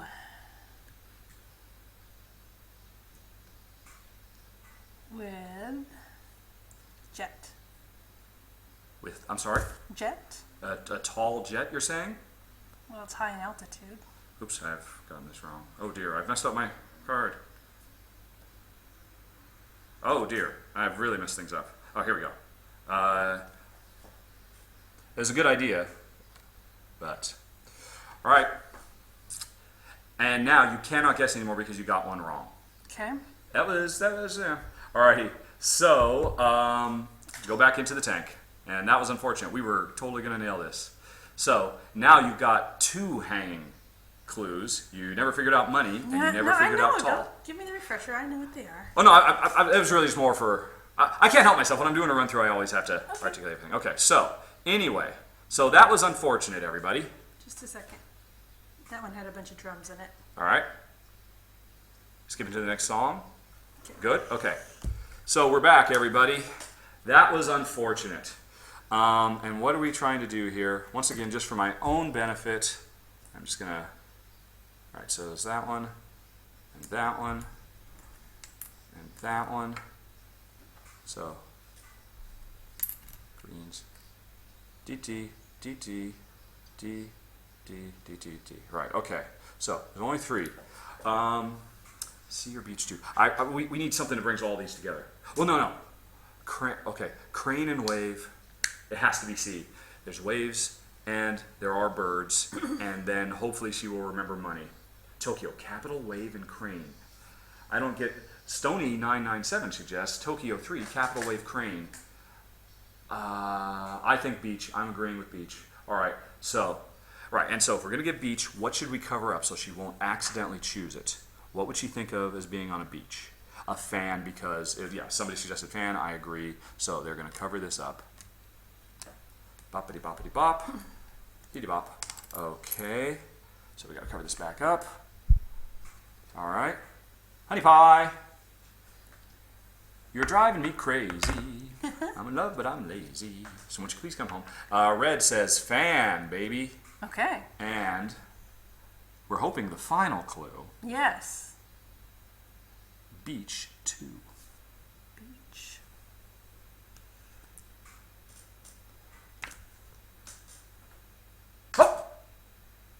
Oh, who said to cover that? We couldn't cover fan because that's a neutral. I just said, oh, somebody said to cover fan. All right, so just to keep this going, arbitrarily, I'm just picking completely randomly, they covered Shakespeare. Okay. So beach. And they covered fan. So once again, we cheated. This internet, this is not me, folks. I did not make these goofs. This is this 100 people here who keep telling me this stuff, and I trust them. Nah. So, beach. all right. Wave. So, honey, now we're really under it. Okay, wave. Wave. That is correct. And we are really under it. If Jen doesn't do it, we lose. Red wins because we did those 2 mistakes of accidentally covering a neutral that we could not do. Capital. Okay, you're voting capital. That's correct. And crane. Wow, you did it, honey. Why'd you choose crane? Because that was high. Yes, tall? yes. It's also something you would find on a beach as a bird. I was going to go with pirate or bottle, actually, but I knew it had to be one of the others for the other thing. Yep, and this was money, obviously. Yeah. All right. Currency. So that was it. Unfortunately, we just barely beat red, which means our final score. Well, a win is a win, right? We'll take that. Now, and again, I mean, Jen rocks. The internet would like you to know, honey pie, that you rock. Woohoo! There is much celebrating, and that, folks, is just a little slice of what Codenames is all about. And now, if you'd like to hear some final thoughts, again, you can hit that I up in the top right corner of the screen, or go down and follow the show notes. Your choice in 5, 4, 3, 2, 1. Blink, blink, blink, blink. Okay, so we're done recording with that. All right, folks. That was 2.5 full games of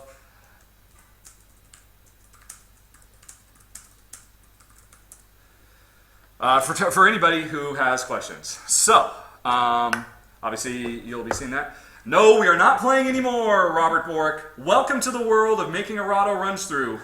You just got to live with your goofs. You got to live with your mistakes. And both of those mistakes, I am so happy, were not mine. Let's see here. So we're doing the Q&A now. How many cards are there with clues? There are 25 plus this. There are a ton of cards. And every card is double-sided. So there is pretty much infinite replayability. The interesting thing is I have seen some people online making their own auto-generators of these, like using boggle pieces and stuff like that. Since we're doing a QA, let's go on ahead and there's make that full these screen. 25. Oh, and there's those other 25 we threw away as well. So, bye-bye. Codenames. Whoa, oh dear. That's a bit too big. Let's see, position size. Fit. There we go. Okay. All right. So that's 25, so that's probably... I will record the final thoughts afterwards. After we're done with this, I'll just set up a camera and talk. But we like it. Our final thoughts are we think it's a brilliant game. It's a wonderful little filler. We've had a lot of fun playing it. Yep. And I look forward to being able to play it in a more proper party setting at some point in the future. Let's see here. So, scrolling down, looking for questions.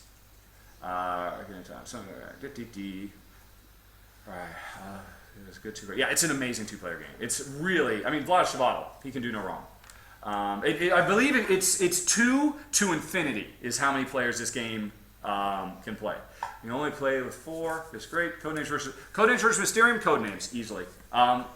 Mysterium is the ghost game where you're this one or Mysterium. Yeah, this one. But I do like Mysterium still. Yeah. Jen is a mastermind with those clues. Have you lost any of these games? You know what? No, I don't think, it is. I don't think you have to worry about losing. What you need to worry about is, here's the way you look at it. You lose if you don't make it to at least your watches are synchronized. Okay, you can do better, and a win is a win. Consider that a loss. And then I think it's actually has a decent challenge as a 2-player co-op. If you think that's easy, then just keep going. You lose unless you get a score that is very hard for you to do. How much have you been playing this so far? Well, we've played it. I think this was our 7th game, I think, or our 7th and a half since we did that aborted one. All right. I would just like to say something about this. Okay, Jen has something to say. Yeah. I think this is a really good game in the same way I think Dixit is a really good game. Yeah. It's not your standard thing, and it makes your brain work in different ways, and I think that is really good.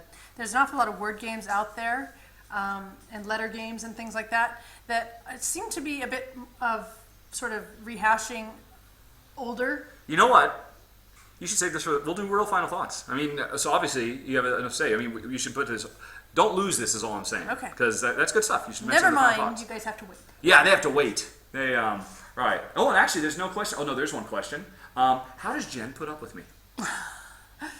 It's not too bad. Well, if you'd like, you can listen to our most recent podcast where Jen made a guest appearance, and then we actually talked about that very topic Yes, we did. at great length. So that's podcast number 7. You can find it at podcast.rahdo.com. No, it was number 7. Number 6 was the Essen special. Number 7 was the marriage and children special, for lack of a better term. Because remember, it was one where we just talked so much about having kids and stuff like that. Okay, I'm probably just getting them confused. Right.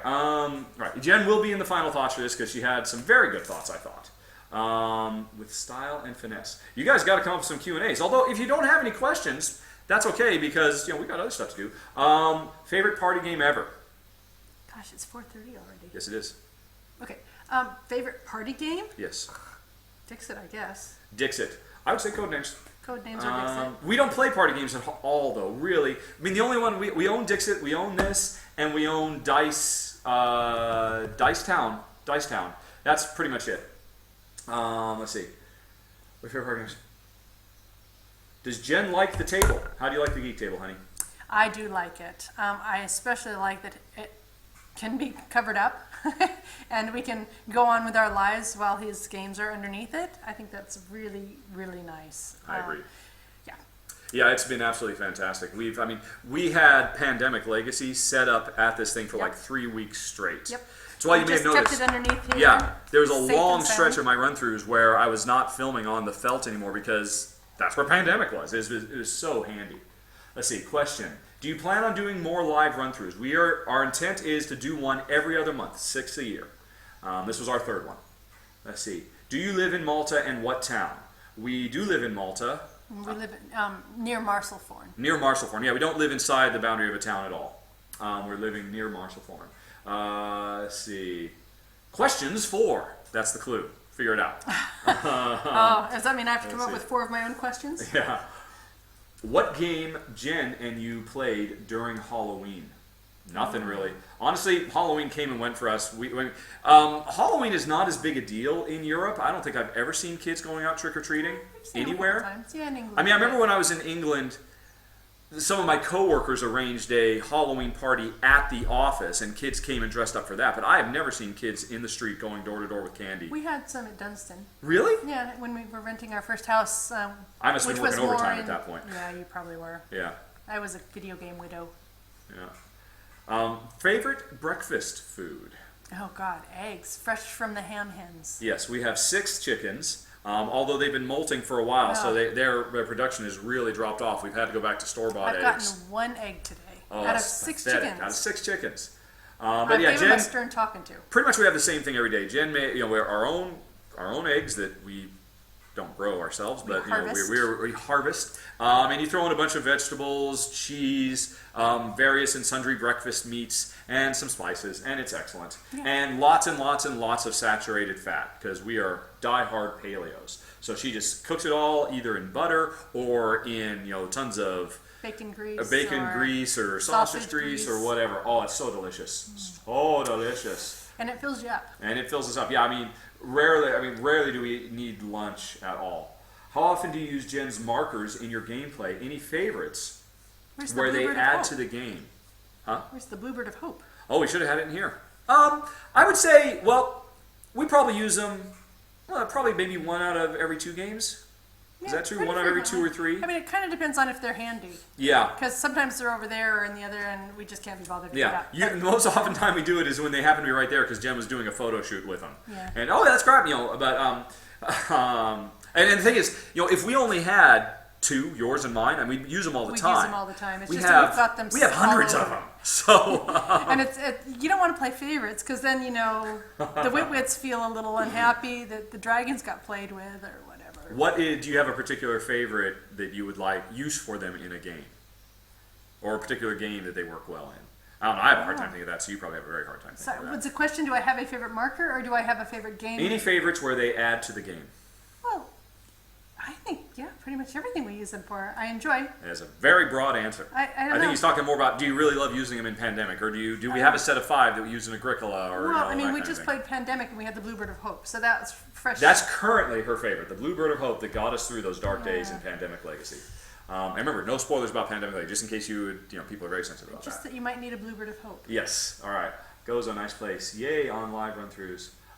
When are you leaving? Got the U.S. Richard. When are you leaving? Got the U.S. Obviously, that's a typo. To the U.S. For the U.S. Maybe. Well, I am actually going word to the association we're U.S. for BGG Con. I think I leave not. Is today Sunday? Saturday. Not tomorrow, but a week from tomorrow for a big, epic, 20-plus hour-long flight to get to Dallas for BGG Con. If that's your question, Vasilios V, I'm not certain. Love seeing more, Jen. What is your view of Scythe?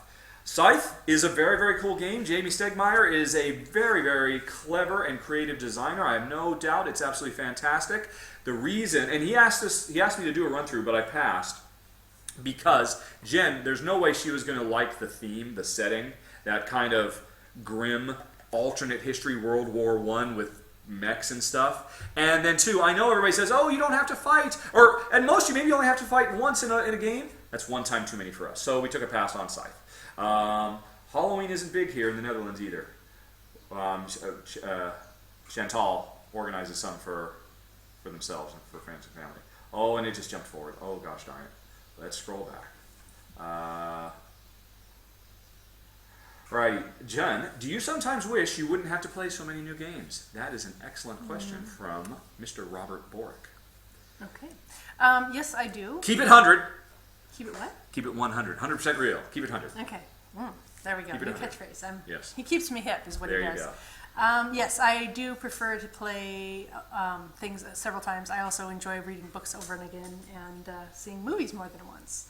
So I think there's a familiarity and a comfort with kind of knowing what to expect and how to play, and you can perfect your technique and that sort of thing. So yes, I would say in general I do prefer to... Yeah, we are on the opposite end of the spectrum there, because in all honesty, I mean, I do like getting to play all the latest and learning. I mean, that's my favorite thing. The first time I ever play a game, that's my favorite time to play it. And don't get me wrong, I mean, we played games dozens and dozens of times, and so I like playing them and getting into them deeper too. But as a former game designer, I just love digging deep and seeing new stuff, and you do too. The new. Of course, you like new stuff too. Of course I do. Yes. But I think she's a bit more regretful of our gotta play them all lifestyle over me. Let's see. Regret is a big word. I wouldn't say it's quite regret. Fair, yeah. What is the most you and Jen have ever disagreed on, in your opinion, of a game? I don't know.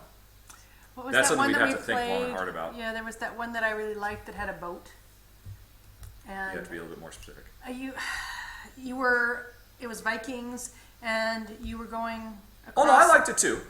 You know what I'm talking about? Yeah. Something of the North. It was from designer Shem Phillips. I remember the name of the designer. And the artist was the Miko. I can't remember the name of it. It was that Viking game. Yeah. Yeah, it was very cool. Yeah. But we didn't disagree violently on that. I mean, No. is there anything that you loved and I hated, or vice versa?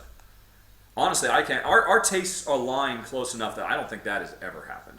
That you're like, oh my god, this is so amazing. I'm like, oh, shoot me now. No. I don't think that's ever happened. No. Maybe, no, I can think of one. Reiner Knizia's Tigris and Euphrates. Jen liked that a lot, and I hated it. And you don't even remember it. But yeah, Tigers in your favorites would be the answer to that question. I would be willing to bet. I'd have to think about more, but I bet you. On average, how many games do the two of you play a week? Gosh, like 15 to 20. Something like that. There is no average. I mean, it goes up and down, but probably 15 to 20 on average. I know that because at some point, somebody asked me that before, and I did actually figure it out. In Melbourne, it's mostly, all right, okay, Halloween still. Have you won Orleans co-op yet? No, we have not. That would be 2 a day. Well, sometimes we play That's 4 what I'm saying. a day. That's what I'm saying. Exactly. Okay. Average if you take the whole thing. Yeah. Because yes, so we occasionally go a couple days without playing anything, and then we have other days where we play 4 or 5 a day, and we try at the very least to play one every single day, and usually we can, Okay. Right. So, have you won Orleans co-op? No. We haven't actually. The thing is that to that earlier question, once I've done the run through. Whatever it is goes on the shelf, and we don't get back to it for another 6 to 8 months because there's always the next thing. I would love to play Orleans co-op again. It's probably not going to happen for quite a while. Geno Shift run through coming soon? No, Jen would absolutely hate the theme. She hates Aliens, or James Cameron's Aliens, or Alien for that matter. So Geno Shift is a total non-starter. She does not want to use pulse rifles to blow up scary, gross aliens. Is there a type of game that either Jen or Rahdo would really love to play, but can't due to each other's preferences? Type of game. Well, I mentioned Tigers and Euphrates a little bit ago. Jen is much more comfortable with direct, I will tear you down conflict than me. I mean, I'm the one who really has a problem with it. Jen doesn't like it, but she really liked Tigers and Euphrates. Which one was it? We haven't played it for like 3 years. There's no way you'll remember it. It was a very nondescript. Build up 500 your games civilization building game, yeah. Okay. But by the same token, I have no problem with aliens. I have no problem with military themes or guns. I have no problem with sports games. I have no problem with religious themed games. So actually, there's a lot of games we won't play just because she is very, very theme gnostic. Is that a word? She's very, very picky about her themes, whereas I'm much more omni, and she, on the flip side, is much more ready for the old rough and tumble, whereas me, I'm a bit more Care Bear. So I'd say worst game ever. Worst game ever. I mean, we're not even going to remember, because if it was that bad, it literally is in one ear and out the other. What was that one that you spent like days and days with a manual? Oh my God, what was that? Jen's nomination for our worst game ever would be Myth. M-Y-T-H. Yeah, that was awful. That was Myth is, now here's the thing though, put that aside, because remember, we played that with David and Angela. And they came over and we played it for like 3 or 4 hours. It was like a very, very long game. It was like a big, and we were very much enjoying it. We knew every step of the way, well, this might be wrong, and I was just kind of playing it by ear. And then I had to waste all that time on the manual afterwards to do the run through because I wanted to get it right, and we knew we were getting everything wrong in the playthrough. But the game itself is really good. It's just that manual let the game down. And it was just so poorly constructed, structured. It was ill thought out. I didn't even look at it, but he spent literally days Yeah. trying to sort it out. Worst game ever for me. Here's the thing. I am really super duper careful and very picky about the games that I get, either ones that we buy or that we accept from publishers to do reviews of, and usually, probably 9 times out of 10, I've gotten good enough at reading rules. I've gotten good enough at reading between the lines to understand whether we're going to like a game or not. So we very rarely get exposed to a bad game. Hengist might be. That was a disappointment. Figured it out? Do you remember which one? Right? Yeah. It was so bad. Jen remembers it. Hengist from designer Uwe Rosenberg. I don't understand it. And that's something I want to go back and figure it out because it can't be as bad as it seemed. But that's the one that pops into my mind. Does Jen ever disagree with her strategy in my run-throughs? There have been a couple of times as Jen's just walking by to go to the kitchen and she just walks over. You just and did the obnoxious thing. Yeah. Yesterday. Well, yeah, but no, I mean. I was the obnoxious chosen one. Yes, well, it was funny how that worked. It was very funny though. But people will see that run through. That was for Role Player, which is a lovely, lovely game coming on Kickstarter really next week. Great game. It's just an unfortunate batch of cards that ended up on my side of the table. Yeah. Somehow. No, I don't. When I'm trying to do strategies, the main thing I'm trying to do is I'm trying to show two different strategies. In a run-through, I'm trying to show as much of the game as I can. Oh, I shouldn't be looking at that. I should be looking at this. Sorry. Yeah. I'm trying to show as much as I can. It's not uncommon for, hey, the very first thing I think of to do would be something that I would naturally do anyway. And then, oh crap, I got to think of something else. What is something else that I would not do? Oh, I'll just do what Jen would do. So it does go that way sometimes because I'm more short term, I'm more bird in the hand. She is all about the two in the bush. Yep. That defines us as gamers. I am tactical, she's strategic. I am short term, she's long term. I am intuitive, she is analytical. Right, Yep. but I mean, yeah. But I mean, she really doesn't pay that much attention to what I do in my run through. She's only watched a couple of them. You've watched almost none of them. Although I've heard her say on one occasion, "Man, I'm so happy. If you ever die, I'll have all these I can keep watching." God, I'll have like a husband for the rest of my life. Yeah. If ever, knock on wood. Yes, not that that's going to happen anytime soon. Because we're going to be lived in over 100, easy peasy. Yep. Yeah, because we're paleo. Did I mention? Have you ever found any good 2-player modules for 504 yet? 504 is the I mentioned online in no. Answer is no. Still trying. Haven't done my run through yet.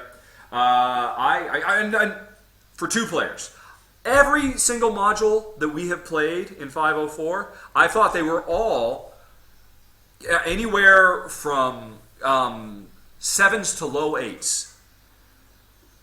Is that true? Yes. They were all low 7s to low 8s. We haven't had a 6 on us, like a scale of Board Game Geeks 1 to scale of 1 to 10. So we haven't had a bad game, but we have not had any games that would be exceptionally good with 2. Every game we played so far, we've needed more players.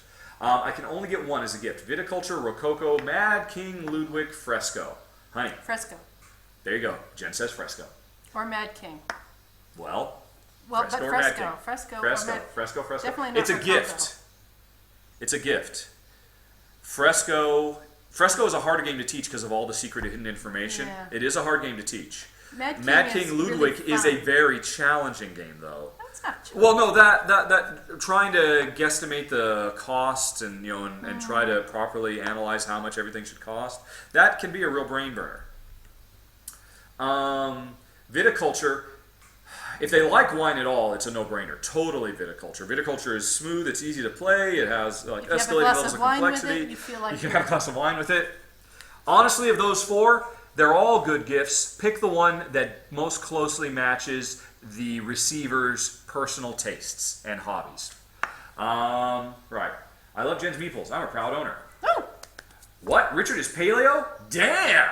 Now I think we're both paleo. We're both hardcore. Yeah. Well, no, we're not hardcore. occasionally we will get a loaf of bread. The bread in Malta is so good! I know. Oh, it's so good! It's called Habsa. Habsa? Habsa. Habsa?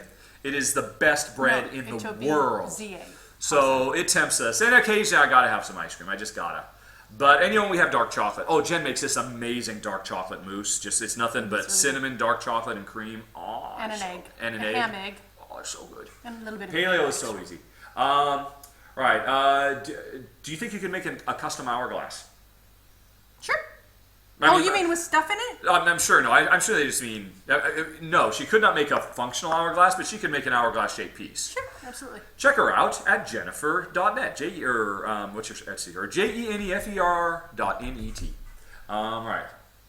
We own 2 Leaples, 4-player. Are big fans of the glass. Yay. Do Steve's question. I assume I've done Steve's question. I wasn't actually looking at. All right. If I didn't answer Steve's question, and now it's done the stupid snap and I've lost where I was. Let's see. Can I do a search for Do Steve? There we go. Ha. Somebody asked Steve's question again if I didn't already answer. Yay for Jen's glass. Any new TV series you've been starting to enjoy? Have you seen Man in High Castle? I'm very excited for Man in High Castle. I have yet to see it. What new series? The last new series we watched was the hacker one with the. I can't think of it. You only watched like the first 4 or 5 episodes. Oh, yeah. I can't remember the name of it. I really liked it a lot, all the way to the end. It got just a little too dark for Jen. Yeah. What's new? Hold on a second. That's a good question. I love talking about TV. I liked the idea behind that show. The first couple of episodes where he was off kind of being, I wouldn't say a vigilante, but he was Right. He was making doing things the happen. fugitive thing. Yeah. The fugitive formula where, a person on the outs with society every week saves somebody. Yeah, or that's what it looked like it was going to be, and that's why Jen was, but then it clearly was not that. Yeah. And when Jen found out that's what it was going to be, she bailed. Well, Let's see, what's new? What new shows have I fallen in love with? Oh, well, Ash vs. Evil Dead was amazing. Jen actually tried to watch it. Big mistake. Because she loved Army of Darkness. But Army of Darkness is PG. Ash vs. Evil Dead is not. It was too much blood for her. And if you'd actually made it past that one scene, the rest of the episode was just pure Bruce Campbell being a numbskull, nincompoop, silly. So you might have been able to handle it. Okay. Let's see, but it was, for a long time, Army of Darkness fans, it was amazing. Let's see, I haven't watched that yet. What did we do last night? I really enjoy Last Man on Earth. I know not everybody does, but I've really been enjoying it quite a bit. I think Jen is going to like Blind Spot. Again, another one of those fugitive type, person on the outs trying to save somebody every week. Jen loves The Moaning of Life, which is on right now for the BBC. I think Jen is going to love. If Limitless gets picked up for a second season, we will definitely start watching that because that is perfect for Jen. The whole episode, that whole episodic fugitive thing. I'm really I believe lucky. that's what it is. He just sorts all this stuff out, and I sit down, and he pushes play. It's really great. Yeah. Looking forward to Jessica Jones. So, I don't know if that answers the question. Not that much yet this season, as yet. Okay. Then I am looking forward. I do want to try Man in High Castle. That sounds very cool. What's that one that we were enjoying? I don't The know. Highlander, the Scotland guy. Oh, yeah. It's finished girl its that first was- season. Yeah, what was it called? I can't remember. The woman who travels back in time to Middle Ages Scotland. Yeah. Although you really had no spoilers. There was, no a couple of spoilers. bad No bits. spoilers. Do you sometimes wish you wouldn't have to play so many new games? We talked about that. Oh, we already talked about that one earlier. Got that one earlier. Thank you so much for your run-throughs. You're welcome. When was the last time you guys played Escape? Escape. Not for months. Not for months and months and months. It's been a while since the expansion came out. Was the Yeah, last we time played it when the new expansion came out. We played it a few times. I don't even think I've done a run-through for it. And no, I haven't. Oh dear. I'm pretty sure I haven't. And we'll when the new expansion comes out, we'll play it again. But too many new things, which is too bad because we love it. But right now, if we were to play a quick 10-minute game, we'd probably play this just because it's so quick and easy to set up. Yeah, it's good. What do you find easier to pick up? New games now than... Do you find it easier to pick up new games now? Yes, easy. I mean, it is so easy for me to pick up new games. And Jen's a pretty quick study as well. They're not talking about picking them up. No, I mean, Literally. how fast can we learn to play them? Yeah, we both pick up games pretty quickly. We play a lot of games. Thank you, Raiders of the North Sea. That is correct. Do you find it right? Was the one that you were mentioning earlier, that Viking game? Yeah. Wasn't there Spacehawk or something like that Jen just likes? Yeah, Spacehawk is an example of a game I love, and I would love to play it with her, but she will never play it because of the Aliens-esque setting, even though it's I think my top 12, my 12th favorite game of all time. So that's a good example of one. Do you get burned out playing so many games? I don't. Do you get burned out, Honey Pie? Keeping it 100. Yeah. I think there's occasionally sometimes where I just think, actually, I really don't feel like playing a game right now, but I know he needs to get on with it, so we play. Now that's just burned out on playing games, period. Yeah. That's... Well, it could just be that I just need a break. And Yeah. I've got too much going on otherwise, and actually my brain gets full. Yeah. And so there's times when I just can't focus on a game. What did you think of the Crossroads mechanism in Dead of Winter in general? We never played it. She's not going to like it. She doesn't like zombies. She doesn't like hidden traitors. And neither of us it's a very Ameritrash style game. And I don't mean that in a disparaging way, but that is what it is. Hey, let's just move over here and roll dice and see if we get hurt or not. And let's just pick up a bunch of stuff and carry it around and deliver it. And then let's read a bunch of cards. So, it's just so not a game for us. The Crossroad mechanism seems cool, but honestly, I've seen much, much cooler stuff. I was much more impressed by earlier iterations of that kind of thing, like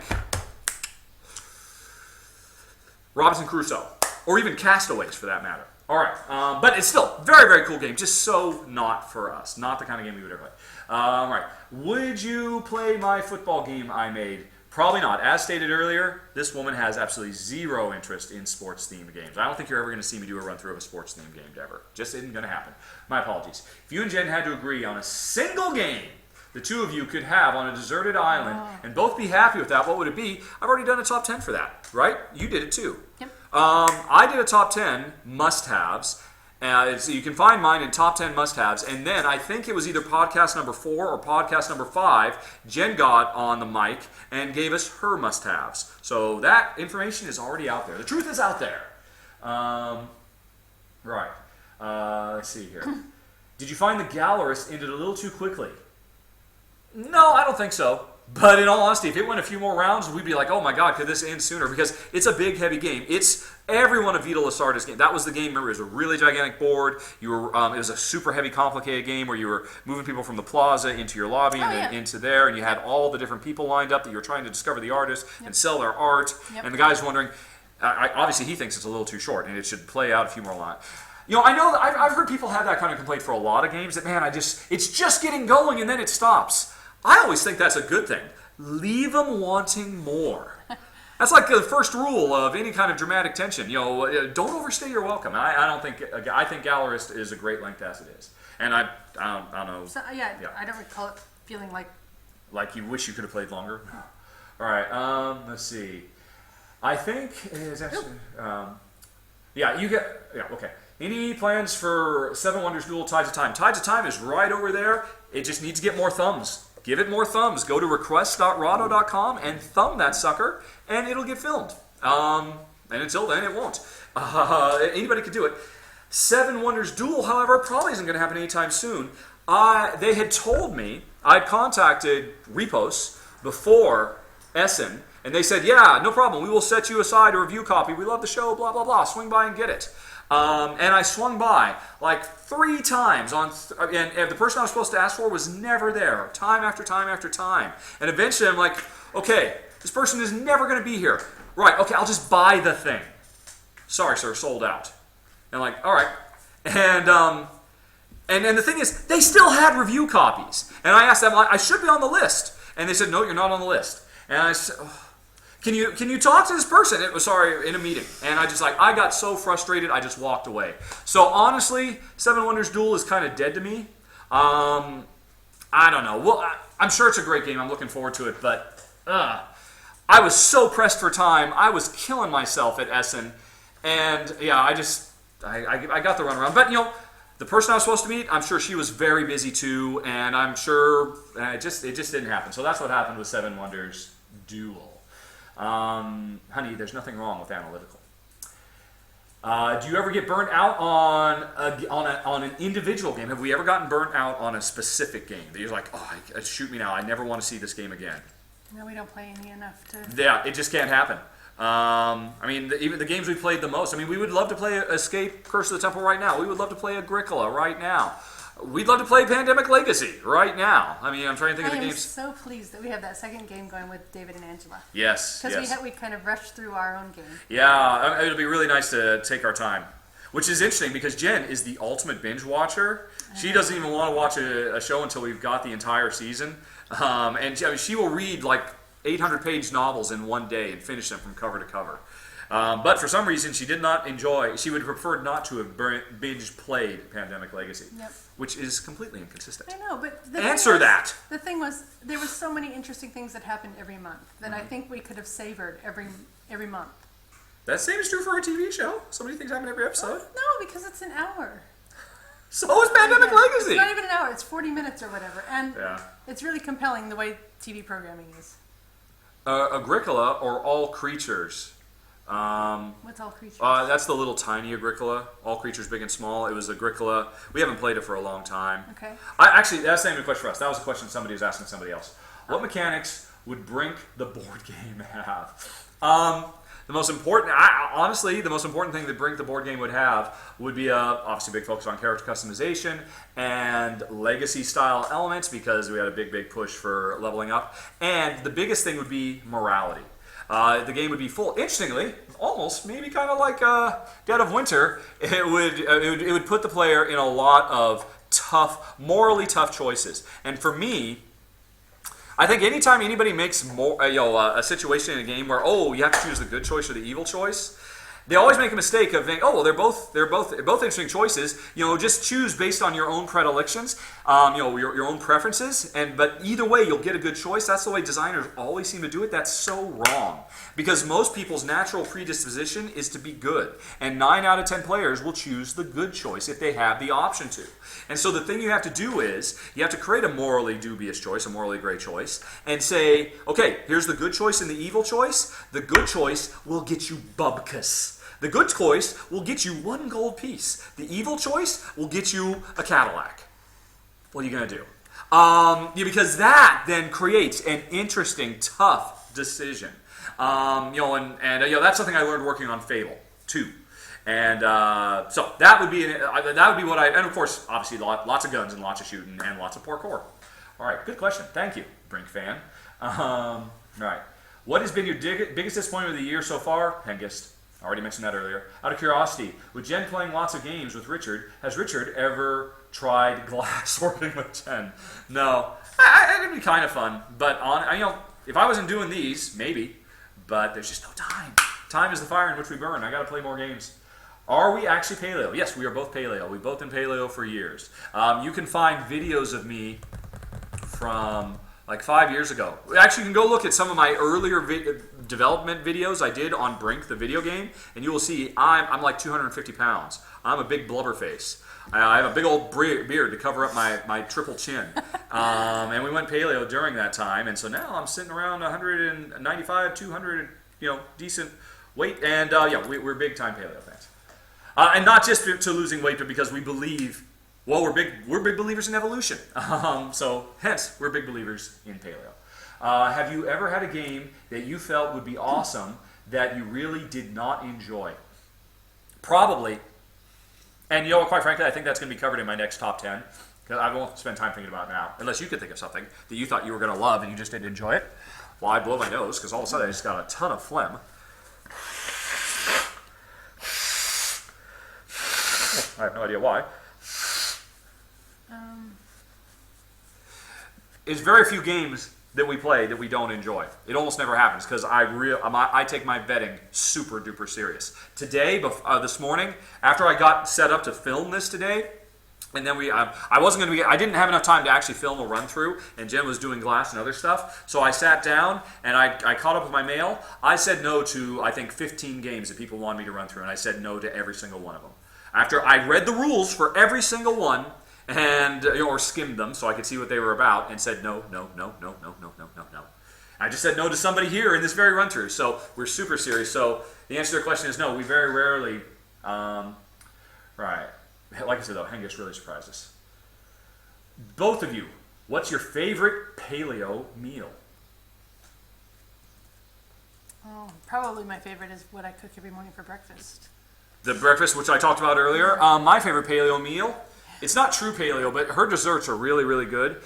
She has 2 desserts she makes. Again, that dark chocolate mousse, which isn't pure paleo, but it's close enough. And then your pure paleo thing is this apple, what would you call it, compote, I suppose? Yeah. Chopped up apples, cinnamon, Yep. cream, A little bit of butter. butter. Yep. Oh, butter and apples. Who knew? Coconut, And coconut. Yeah, lots of shredded coconut. As the base instead of for a crust. Yeah. So you just put the coconut at the bottom. You chop up the apples and put it on there. Sprinkle the cinnamon. It does have a little bit of that really dark brown sugar mixed in with the cinnamon. Yeah. And then some butter on top, and you cook it for about 25 minutes. And it's really good. And then when it comes out, you drown it in cream, full cream. Oh. Put some cream on it. Oh, it's so good being It is paleo. good. Ah, yeah. Alrighty. I hold you personally responsible for my abundance of games. Have you ever thought of designing a game of your own? No. No. I have no He's desire thought to of do it, that. but he's not going to do it. I've designed video games for 20 years. That chapter is closed. Mr. Robot, yes. Neat show. And it's interesting. Mr. Robot got us to stop watching show about Clone Girl. I don't know. I mean, which I can't even think of now. Yeah. Have you forsaken Harskin Linny? No, we haven't. I never sold it, even though I could have. one? And the Pathfinder the Adventure card game. Oh, yeah. And Turns out, hey, surprise! They found a way to make new adventures that we can play, so I'm very excited. We now have to finish all that, although who knows when we'll have time. We played recently. We played some Cross. You're thinking of Shadowrun Crossfire. Shadowrun. Wait, The other one, remember the one with I'm the little dwarf, you're the little elf, you have your pets, and it came with all the dice, and you just move back and forth between the different areas. We haven't played that for a while. Okay. You'll recognize it as soon as you see I'm it. sure I will. Parks from Lane. Ray Donovan is great. Great Punisher. Thank you guys. I Am Robot, a Scorpion, Outlander. Outlander. Yes. You can see we're only now catching up. Jaeger and Speyer. I'm not sure. Really want to try that. Can't wait. Just haven't gotten around to it yet. What games are you going to get while in the States? Motainai is currently the only game I'm planning on picking up. When I go to Seattle to visit my mom, there's a person up there who's going to get me a copy of Pillars of the Earth so I can film that, because people have been wanting me to film that forever, but I don't want to own it. So Motainai I might pick up Russian Railroads, maybe. Russian Railroads, German Railroads, because I totally spaced on getting it at Essen. But we're getting a bunch of other stuff, and I don't know how much room I'm going to have to carry stuff back. Barbecue sauce. Getting a lot of Salt Lick barbecue sauce, which we'll call it paleo. It's paleo enough. Let's see. The amount we use is close enough. Did you get the dogs in Malta? Did they travel? How do they take the heat as wee round puppies? Our Dobby, our older dog, who is 14, our older beagle, we got her in Texas, so she is very, very comfortable with the high humidity and heat. Both of our dogs, on the hottest days of summer, they literally go out into our backyard and sun themselves.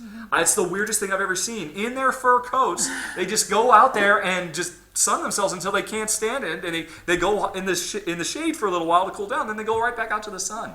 It's absolutely amazing. They love it. Tula, the blonde beagle who is 12, we got her in England. Yep. Any thoughts on next games for a run through live? Oh, that's 2 months away. Don't know. We'll see.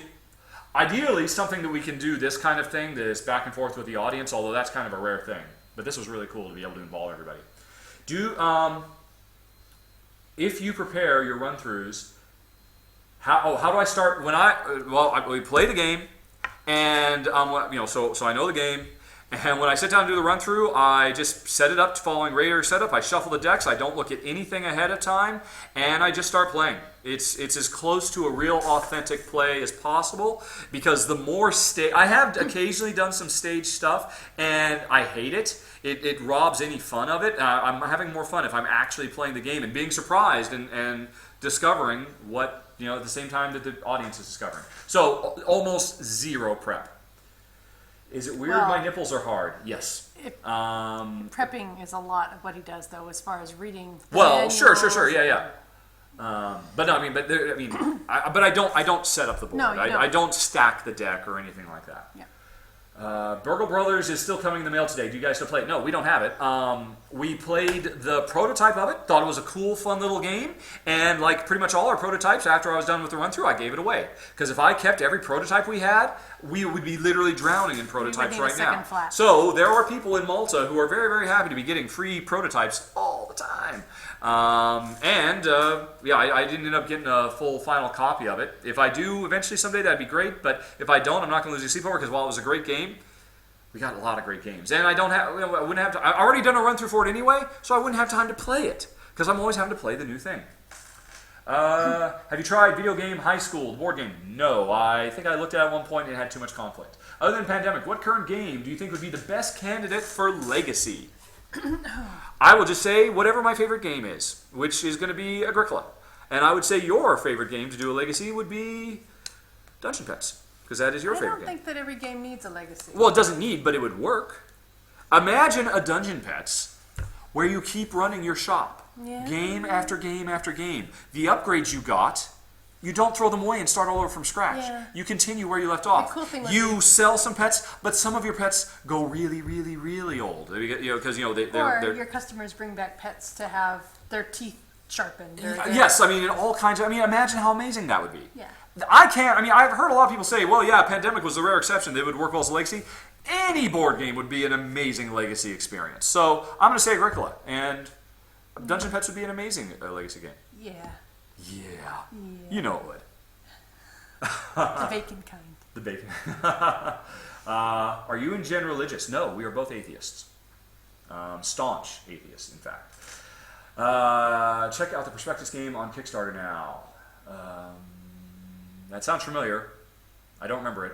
Maybe it was a 3-player game, that's why I didn't pay much attention to it. Thank you. Thanks, my stupid friends, for making me play Coup. All right. Oh, you meant? All right. Having played Gold West with Jen. We have not played it. Again, it's probably not going to get played until it makes it higher on the thumbs list. Once again, if there's a game you want to see us play, go to request.rahdo.com. Find the game somewhere in those. You can do you can sort you can view the geek list by titles only, so you can see the whole thing all at once because it's like 300 or 400 titles in there, and you can thumb it. If a game doesn't have like 120 thumbs at this point, it's not going to get filmed anytime soon. So the quicker these things get thumbed, or just go to thumbs.rahdo.com. You'll see every possible game that we could potentially film. Click the geek list link and then go thumb it. The closer it can get to 100 plus thumbs, the sooner it'll get filmed. And I don't think Gold West is anywhere near that, so it's probably going to be a while. But I look forward to it because it's a fantastic game. But I've only played it once at Gen Con in prototype form last year. Maybe amazing. I wouldn't want to commit to that, though, until I played it again. And I can't really judge it until I play it as a 2-player game, because I played it as a 3-player game, and that's less interesting to me than a 2-player experience. What is the first game in the Rahdo Runs Through Essential line? That will never happen. Ever. Oops, but let's see. Essentials. Most disappointing game for you guys this year. Already answered that a couple times.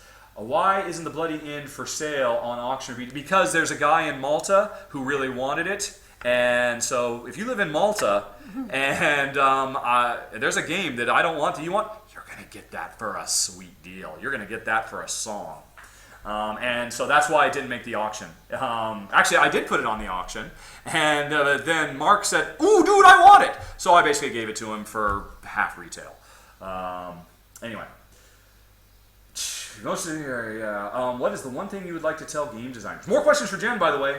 What would you like to tell the game designers? I would like to tell them to get decent manuals. Okay. Decent rule books. You never even read them. I know, but I see you struggling with them and just, it's awful. Have somebody who does not know your game read the manual and try and play it, and you sit there and watch what they struggle through. Honestly. You know your game. It's not you who needs to be reading the manual. It's somebody who doesn't, and you need to watch them. Okay. I do kind of have to agree. Oh my gosh. Now, it's not as bad as she makes out. It is as bad. No, it's not. I mean, because I get like one really bad manual a week, and I read 20. So 19 are okay. But all you're remembering is that one where you just see me pulling my hair out and banging my head against the wall. Or I have to sit here while you're going, well, no, what was that? And where was that? And where was that? And why yes, couldn't they that's put this why with it this? hurts you. It's not about me. It's not my safety. Hey. It's like you just don't want to waste your time at this table. Do you know what? If you who knows so much about gaming and everything can't figure it out, think about the billion other people who are trying to sort it out. All right. It's awful. They really need to. All right. Any ideas for games for the next Rahdo? Nope. I don't know. I already answered that. Thoughts for the Peter Molyneux Goddess debacle?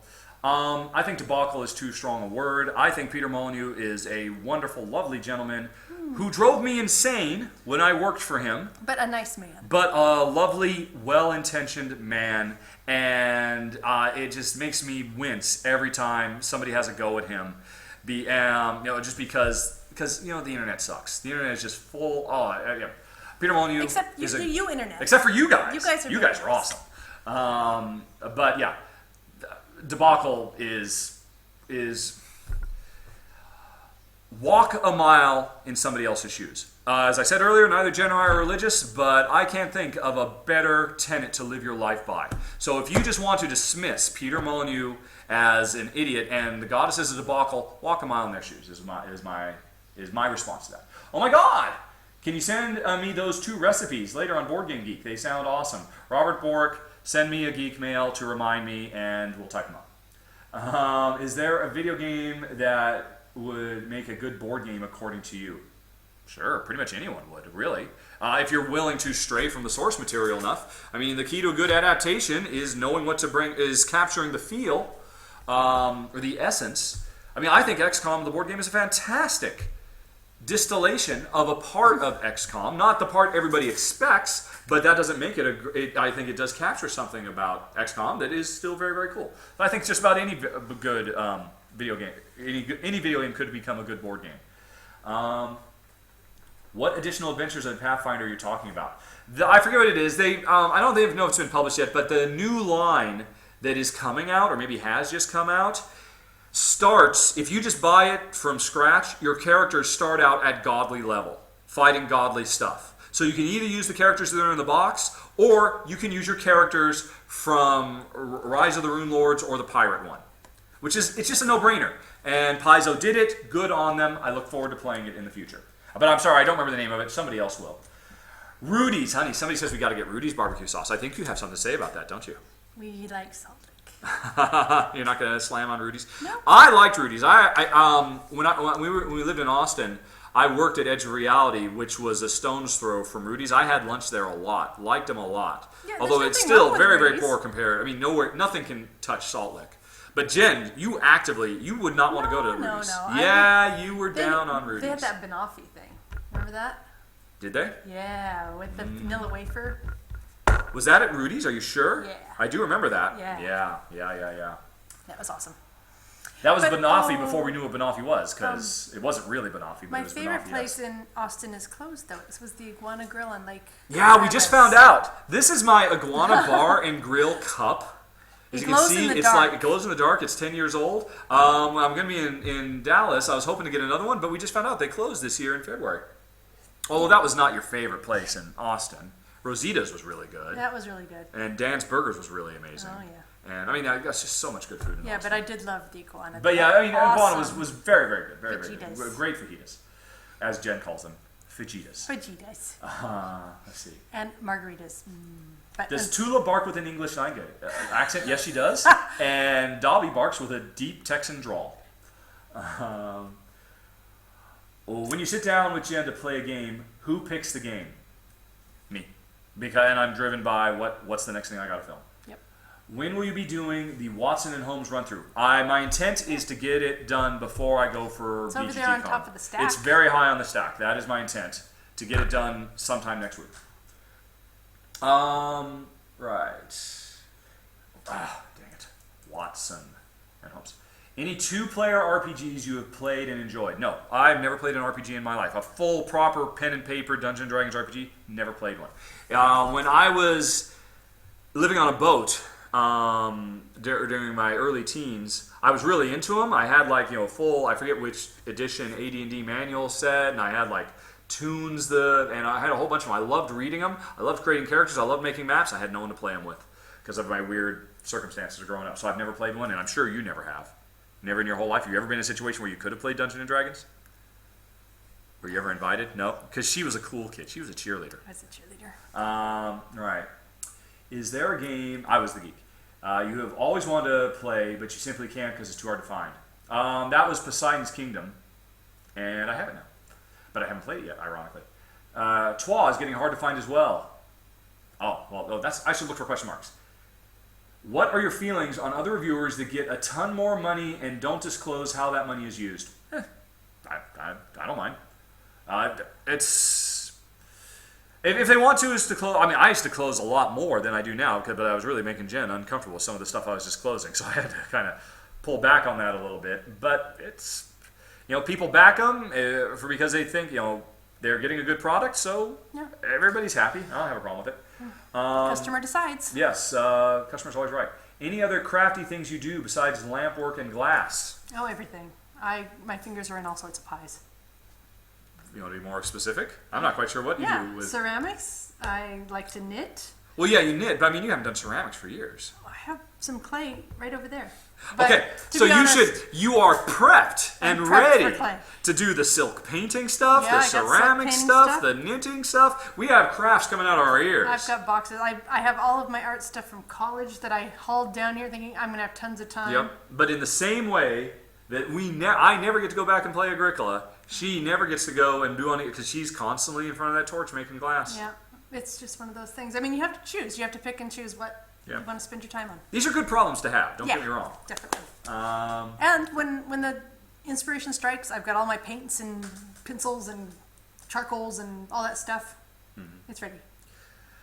Do you play many video games? If so, what are your recent favorites? No, I haven't. After I got out of the industry, I have not played a video game in probably a year and a half. The last game I played seriously all the way through was the second Batman Arkham game, Arkham City. The second one from Rocksteady before it moved over. Because when I was still at Edge of Reality, or not, when I was still at Splash Damage, I was working on some initial design stuff for the multiplayer component. And so I finished that, and I haven't played anything seriously since then. At all. Although that bomb game, that looks so good. I can't think of the name of it. It's this really cool game where one person is defusing a bomb and they're playing, they have a mouse and they see a bomb and they use their mouse to spin around, and the bomb I think is kind of randomly generated. It has all these different modules on it, like codes to type in and wires to snip and various things. And the other person has a bomb defusal manual. That person is not allowed to look at the screen. Oh. The person defusing the bomb is not allowed to look at the manual. So it replicates, you're defusing the bomb, and I'm on the other end of the phone. You're Keanu, and I'm Harry. And you're saying, which wire do I cut? And I'm like, well, okay, what's the serial number? And then you have to spin around, and you have to find the serial number, and you're like, okay, and what colors are the wires? Okay, and that looks really, really cool. Yeah, we could do that. I can't remember the name of it. It looks absolutely amazing. I'm sure somebody will say which one it is. And again, that's going to bring me back because it's only half a video game. It's a video game being used to enhance a real-world experience. Yeah. Board games have killed video games for me, basically. The worst smelling game. Smelling? Yeah, sometimes they have a really strong plastic smell or something like that. Well, oftentimes that's the ink in the printer. Or yeah, exactly. I couldn't tell you. Honestly, I mean, there was one recently that I commented on. Do you remember which one? No, I don't. No. And I know a lot of people said CV was really bad, but we never noticed. We just don't notice. We play in a big, gigantic, open-air room. Everything diffuses very, very quickly. And oftentimes our windows are open. And yeah, exactly. Because we live in Malta and it's warm. Request.rahdo.com. That is correct. Wait a minute. You get what?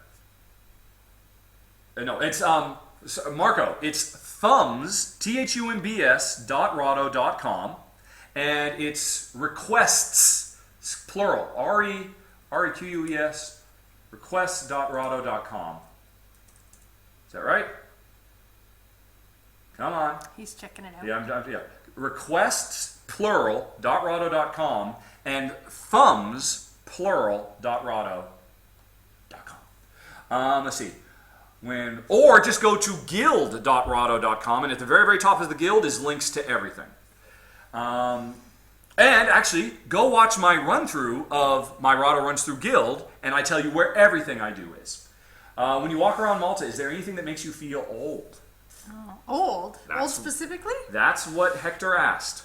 No, that is not what Hector asked. That is what Patricio asked. When we walk around Malta, is there anything that makes you feel old? I'll tell you what makes you feel old. This body. My God, I am falling apart. I just had to buy reading glasses. Oh, she just had to buy reading glasses. But that's not walking around Malta. No.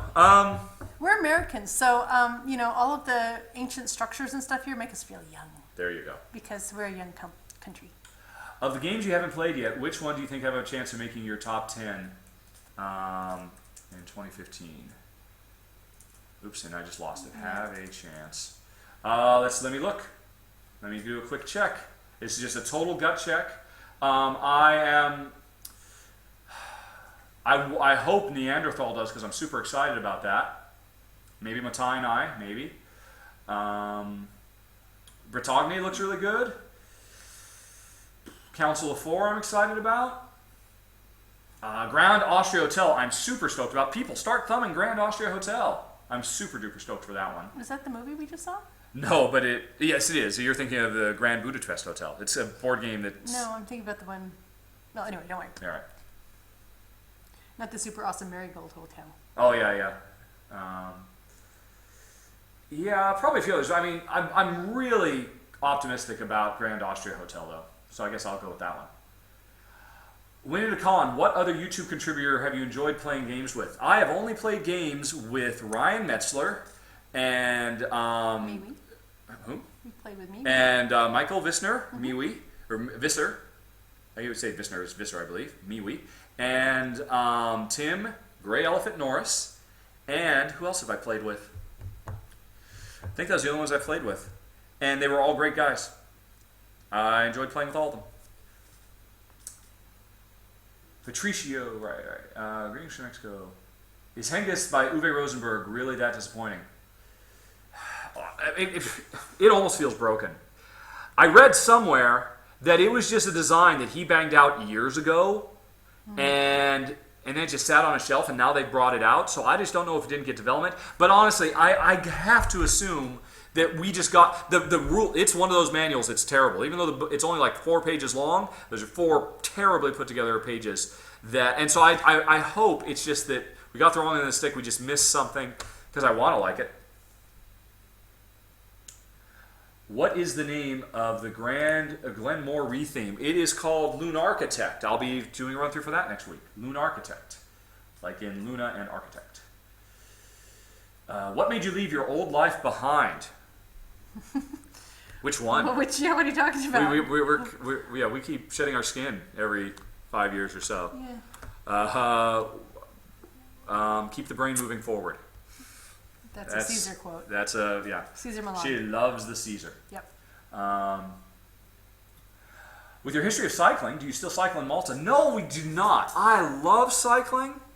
She likes it, but I love biking. But when I was still working at Splash Damage, for my first year there, I had a commute from Guildford to where were they? Well, you went to Victoria. And yeah, but what were they? I mean, they're southwest or southeast of what was the name of the district of London they are in? Bromley? Bromley, yes. From Guildford to Bromley. People can look up what it means to get from Guildford to Bromley. And I did almost half of that every day bicycling. And it was awesome. I was spending like almost 2 hours every day bicycling. And during that time, I did something bad to my right knee. And now I can't bike at all anymore. In fact, I have a hard time going upstairs if there's too many of them. I went to physical therapy for months. They couldn't find anything wrong with me. I eventually gave up. And so I haven't bicycled since. It makes me very sad. Except for... Yeah, and that was a big mistake. What material item did you part with when you moved to Malta that we missed? What did we miss that we left behind? Oh, my doodahs.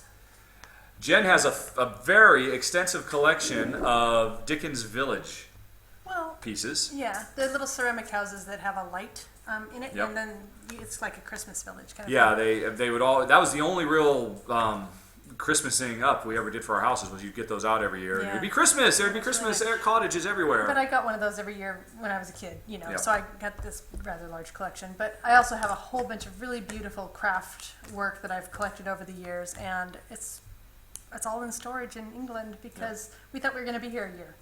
And I thought, what's the point of Just moving a year. everything down? And now I don't. Anyway. She likes her things. Me, I miss nothing. Nothing. Leave it all behind as far as I'm concerned. All right. I also miss my lovely garden in England. It was an excellent garden. Alrighty. What is your guilty pleasure film? My guilty pleasure film? Yes, a movie that you love that you know you shouldn't. Oh, Gross Point Blank. No, everybody loves Gross Point Blank. I That know, is not but a guilty that's pleasure. not me. That's not a me kind of movie. Oh, okay. So it's not. It's a guilty pleasure because you know better. You should not like it, but I you should like not it. like it, but I still Yeah, like because it. it is. Jen generally doesn't go for dark humor, gallows humor, and all of that. My guilty pleasure film. Wow, that's a tough one. I would have to think about that. Let's see. Hold on a second. I was able to pull one up because I feel a little guilty about laughing when he whacks that guy upside the head. So, with a frying pan. that is not a guilty pleasure, but we'll go with it. Can you think of something though that you know that you are literally embarrassed to admit that you like? Oh, you mean like that it's so bad? That Well, or just that Tasteless? that you would not tell your friends that you actually like it. That's so what I'll a just guilty tell the pleasure internet is. anyway. It's probably kitsch to say I like Sense and Sensibility is my favorite movie. You don't have to be embarrassed to say that. Honestly, I can't think of one. I can't think of a movie that I would be embarrassed to admit I love. I mean, I love lots of cult. I love Buckaroo Banzai. I love Raising Arizona. Jen hates it. Oh my gosh. I don't think have I ever made it actually through it. No. Okay. I love Quick and the Dead. That's maybe one that a lot of people poo-poo on. But Oh, how about all the Keanu movies? I love all the Keanu movies. Keanu can do no wrong. I love Speed. But I mean, a lot of people love Speed. I don't think you'd have to be embarrassed to say that. But I mean, I guess you could say. We were talking to somebody not too long ago, and you mentioned Up, how much we loved Up, Oh. but they didn't. You hadn't gotten to the point of how much you loved it. You just mentioned it at the beginning of the sentence. They said, "Oh my God, yes." That thing for children. I suppose it has some reading in it, so you just kind of clammed up. So you were suddenly Squirrel! But no, I don't think we have guilty pleasures. I'm not ashamed of anything that I like, that I can think of anyway. Yeah, eating a pint of ice cream is probably a guilty. What's the name of the bomb game? I don't know. Keep talking and nobody dies. I believe that is correct, Stony997. It looks amazing. I really do want to play that one. Keep talking and nobody dies. Alrighty. Keep talking and nobody explodes. That's correct from Big Bang 007. Keep talking, nobody explodes. I really do want to play that. I played the bomb. Right, now everybody's talking about that game. How would you describe your appeal? I think, honey, how would you describe my appeal? Your peel? My Your peel. orangey. A citrus scent. I think people enjoy watching me because, I've been media trained, and I spent 20 years in an industry where it was my job to be a cheerleader. As a lead designer, I would have to keep teams of 5 to 150 all moving in the same direction and all passionate, all following the same goal. That is what I did professionally for 20 years. And before that, I did a lot of theater in my high school days. And I think I know how to be upbeat. Jen will tell you the personality everybody knows me by is not really who I am. Once the camera's off, I tend to be a bit... You're pretty low-key. I'm very low-key. I'm very quiet. I'm not really outgoing and energetic, but I know how to turn it on. And I don't know. Why do you think people enjoy my show? Well, we recently did a podcast, and he left me for a minute to go get some water, and I'm like, and I think it's a special skill that when you can just speak off the top of your mind and come up with really interesting things to say. And I don't think a lot of people have that. Yeah, it is actually very, very important. In fact, it's a real problem I have in real life. I can't let silences happen. I am a motor mouth, even though it's not my natural predilection. I just don't like. I'm not comfortable with silences with pretty much anybody in the world besides this lady, because we're kind of used to each other by this point. Yeah. And I do have the capability. I give good patter. I mean, basically. I already talked about Scythe earlier. Anybody? All right. Do you think you'll ever revise your top 10 games of all time? No, I'm revising it all the time. Every game I ever play, I rank it compared to every other game. You can go to games.rahdo.com and see a list of every game I've ranked. There's like 350 of them now. And the last game to push into my top 10 was Shadowrun Crossfire. The game before that was Nations. I haven't seen anything else since that is pushed in. Pandemic Legacy? Pandemic Legacy I do not consider to be a standalone game. I consider it to be an expansion to Pandemic. So I would not classify it as a game, and therefore I don't rate it. But it has actually, Pandemic Legacy has pushed Pandemic to my #1 game of all time. It's actually, I recently knocked Agricola down to #2 because of Pandemic Legacy, which is an amazing expansion for Pandemic. All right, never mind. Tula's at my feet. I was going to get her up here for you guys, but she won't get up. Any game do you feel would benefit greatly from a retheme? I can't do that kind of question. Thrash and Roll. Thrash and Roll. Oh, yeah. You remember it, right? Yeah. And she never remembers names. She remembers this. It's a really awesome On the other hand, dice worker placement I remember game. it. It is true. It's memorable. It's a dice worker placement game about trying to get you're basically a band manager trying to get your band to the top of the charts, and the entire game is themed after thrash metal. And that's so severely limited its target audience when the game would have worked brilliantly if they'd actually made it a more broad, hey, in this box, there's country western bands, thrash metal bands, pop bands, R&B bands, rap bands. You could have been any band you want. It could have been very universal, and I think it would have been a much, much, much bigger hit. And so it's kind of a bummer that they didn't. But I don't blame him, because as you said, or as you're... memorable.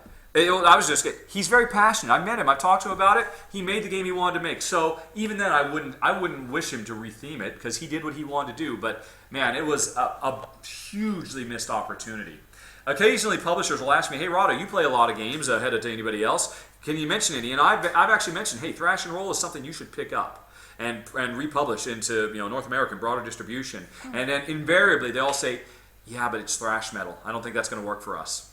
That game would explode. Well, it was a could. fun It had the game. potential to explode. Yeah. So that would be my answer. It's like gooey aliens, or for me. You would retheme things- anything to, yeah, with. Well, I'm just saying it's not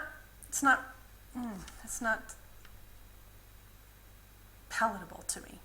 I played it. It was a good game. Would I be embarrassed to show that to my parents and try and teach them that game? I would not teach them Thrash and Roll. Yeah. But you would have if they If it could had have been played if it had been as the Beatles or something. Or Beatles, or they could have. Oh, hey, look, you guys can be this Donnie and Marie type group, Sure. and they'd love it. Yeah. And that game could be for anyone in the world, and it was such an Sorry, I'm very passionate about that. It was a great game. It was a good game. Try it out, even if you don't like thrash metal, because if you just like music and you like worker placement dice games, it's one of the best ones out there. It's better than Alien Frontier. Gasp. Let's see. What makes a great game design in your eyes? In The my light, eyes. the Can you heat, see it? your eyes. Can you see them in my eyes? What makes them? No, I'm asking you. Oh. He didn't specify, so I'm going to ask you I'm- because what was- makes a great game design in your eyes? Oh. What makes a great game design? Yeah. How what in do the you world? I like a fun game. I like something that engages me. I like pretty art. That's very broad. I don't- Okay, pretty art. I I don't mean, so- understand how to answer the question.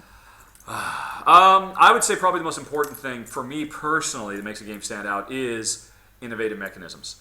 Something that does something I have not experienced before. That's really, really important to me.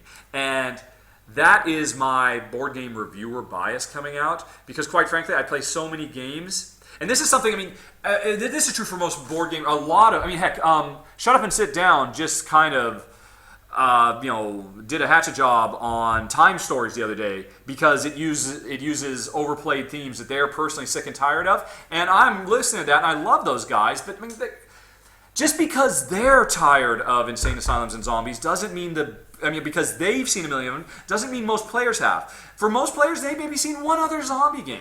And so, anytime any reviewer says anything about anything, including me, and they are just raving about how great it is because it's so innovative, that is huge reviewer bias coming out. You have to bear that in mind. We are not normal people. We have different tastes than normal people. I try to remember that, which is why you never see me beating up a game because, ho-hum, been here, done that. Oh, another worker placement game, great. I try to treat every single worker placement game like it's the first one I've ever played. But that's hard to do. And me personally, I love nothing more than innovation, and I rate nothing higher than that. You know what? I was thinking the other day that if Yeah. we had some extra time someday, maybe around Christmas break or something. Yes. Like we have a Christmas break. Yeah, like, what's you know, that? We have children or we have schedules or something. But anyway, the rest of the world slows down around Christmas, so we can too. Anyway, I was thinking it would be fun to go back through because we have all of these games, and I know you've been thinning them out. Yes. And I have no idea what you're getting rid of. Yes. But so many of the games that we haven't played for a couple of years, and play them again and see how they stack up now that we're a lot more experienced Oh, gamers. sure. Yeah, I'd love to. But we'd have to take a year off. Well, it wouldn't have to be a year. But we could say one or two. Oh, no, there's so many. I mean, I would love to play Fortuna again. I would absolutely love it. You probably don't even remember it. Although if I brought it out, you'd immediately recognize Yeah. it. We played that a lot back in England, and we haven't played it since we got here. Yeah. There's so many of them. But I mean, I wonder how much we love from 3 years ago that right now, if we played it again, we would say, this was really good, but now we have this other game that we like so much better. I believe I'd be pretty steadfast in my opinions. But that's because even from the first board game I ever played, I was already playing it as a designer. Yeah. Because I've got 20 years of experience designing games and thinking about game design and approaching everything with that metric. You're different. I know. So I think your tastes have probably evolved more than mine Yeah. over these last few years. Yeah. So you're right. That would be very interesting. Yeah. Before yeah. we pack up whatever's going to fit in the camper van, we'll have to do that. Yeah. Right. Karuba playthrough. I would have picked up Karuba. It didn't get enough thumbs or enough votes for what I was going to pick up at Essen, so it just didn't. Adventureland did, Karuba didn't. I was super stoked to try it. I think it looks fantastic, but it didn't get enough votes. I only have so much money to spend, so the voters said no. Top 10 two-player only games. I'll do that top 10 someday, but just go to games.rahdo.com, look from the top to the bottom, and you can figure it out yourself just by looking at the games that are two-player only. Let's see. Oopsie. Oh, it snapped forward. Top 10 2. No. Oh dear. Shoot. What was the question before that? I have to do a search for it. In your eyes. All right.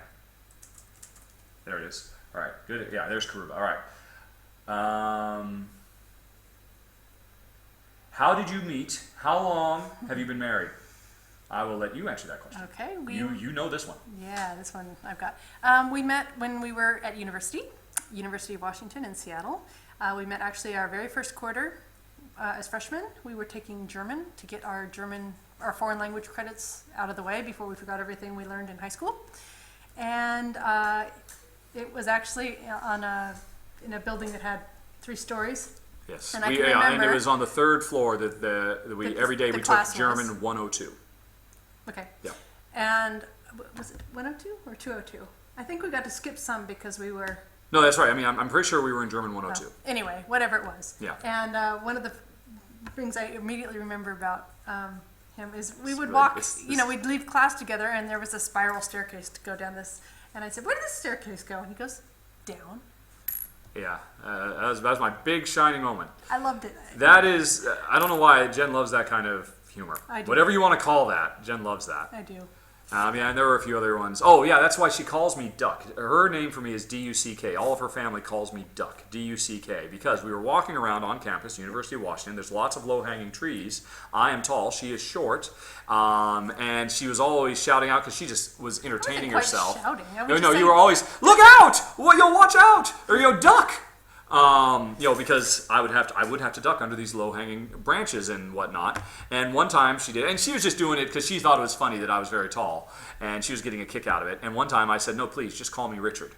And from then on, she always called me Duck. Yep. So I'm not named after the waterfowl, I'm named after a verb. Yep. But anyway, yeah, so we started dating, and then we started living together, Yep. and then we got married. Yep. And, bought a house. Yep, and bought a house. And Got a dog. Got a dog. Got a vasectomy. Got a vasectomy. And proceeded so along many milestones. with our lives. Yeah. And that's been how many years ago, my love? So he's got to consult the ring. This is the handiest thing in the universe. The date I was married in here, I believe it's 91. I don't think I have to look. No. So it is 91. So whatever 2000 or 2015 minus 1991 is. Yeah, well, it's coming up. Math! 25 years. 25, the big 2-5. Wow. Have we been married longer than not by this point? Yes, absolutely. We met when we were 18. Mm-hmm. Started no, I dating. was 19. Because I was a year behind. Because when I was a year behind throughout high school and coming into college. No, you were still 18. I'm pretty sure. Oh yeah, because yes. Yeah, because I was a year I was behind 18. because I skipped pretty much most of grade school. Yeah. Because I was homeschooled. Because it was September. Yep. Anyway. Have you given much thought to creating a board game yourself? Nope. Our board game collection. Yeah. Rank Nolan movies. Christopher Nolan movies. Ooh. What am I, Tom Vassell? I'm not your top 10 monkey, but I will do it because that sounds like fun. Number 1. All right. Oh, let's see. Actually, I don't even know who Christopher Nolan is. So this will be okay. entertaining All for Christopher me. Nolan's movies are. You won't even remember all of them. You remember Inception. Of course. Yeah. And the more recent he did, what was the name of it? The movie where Matthew McConaughey had to go into outer space and they went through a black hole. Oh, yeah. That one. Okay. Interstellar. So, Interstellar, Inception, and then you've got The Prestige, which was about Victorian era magicians. And we've only seen it once. I doubt you'll remember it at all. And then you've got the 3 Batman films, which you don't care about. And then Insomnia, which you will have never seen. And then you've got, of course, his big Memento. And I know there was a little indie one before that, and I can't remember. So, but for you, it's Inception. Yeah. Yeah, for me, number 1, Inception. That game is amazing. Fun fact, I got to see Inception at a pre-release private screening on the studio lot with Leonardo DiCaprio and his family. And in the following weeks, I got to spend, personally, about 2 weeks sitting in a room with Christopher Nolan and his wife, Emma, and his his producing partner. His brother wasn't there, which would have been awesome for you because you love Person of Interest. Because when I was at Splash Damage, we were going to do a video game based on Inception. So Inception, number one. Even if that hadn't happened, though, even with all that, Inception is an amazing, amazing film. Absolutely stunning. Number two, I really liked Interstellar a lot. She thought it was okay. I really liked it. The length didn't bother me. The ending didn't bother me. I thought it was magical and lyrical and incredibly moving. Murph! And let's see. Then probably the Memento, and then probably Prestige, and then Insomnia, and then Dark Knight, and then the first Batman, and then the third Batman, which I wanted to like it. I really, really did, but yeah. I mean, I did like it. To be fair, I mean, I respect it, but it was no Dark Knight, and I probably missed a few, but that's all off the top of my head. I work with kids who are. Could you recommend any games to get for them? No, I cannot recommend games for kids with learning difficulties. I don't play games with kids. I don't know any kids. I don't know any learning difficulties. I would be ill-advised to do that. What I would strongly suggest you do is go to the Dice Tower's website, dicetower.com or thedicetower.com. Go to their contact page. You can find Tom Vassal's email address. Email him. Because he plays a lot of games with kids, and he does have a special needs kid of his own.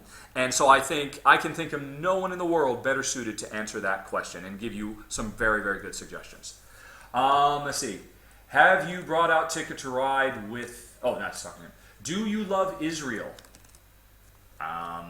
Is that a game or the country? No, I believe they mean, do we love Israel, the country? I don't been. really have any strong feelings on Israel. But just to be really I think it's very, very unfortunate the way Israel comports themselves with Palestine. I think it's equally unfortunate Palestine comports themselves the way they do. Elements within both countries are dragging both countries down and then dragging the rest of the world down with it. I am not a diehard supporter of Israel, nor am I a diehard supporter of anybody. I just think everybody needs to knock it the hell off and walk a mile in each other's shoes, and that's my feeling on that. Let's see. Do you have any advice on building good board game collections? No, not really. How would you advise somebody to build a good board game collection? Keep what you love, get rid of what you don't. Yeah, I mean, that's...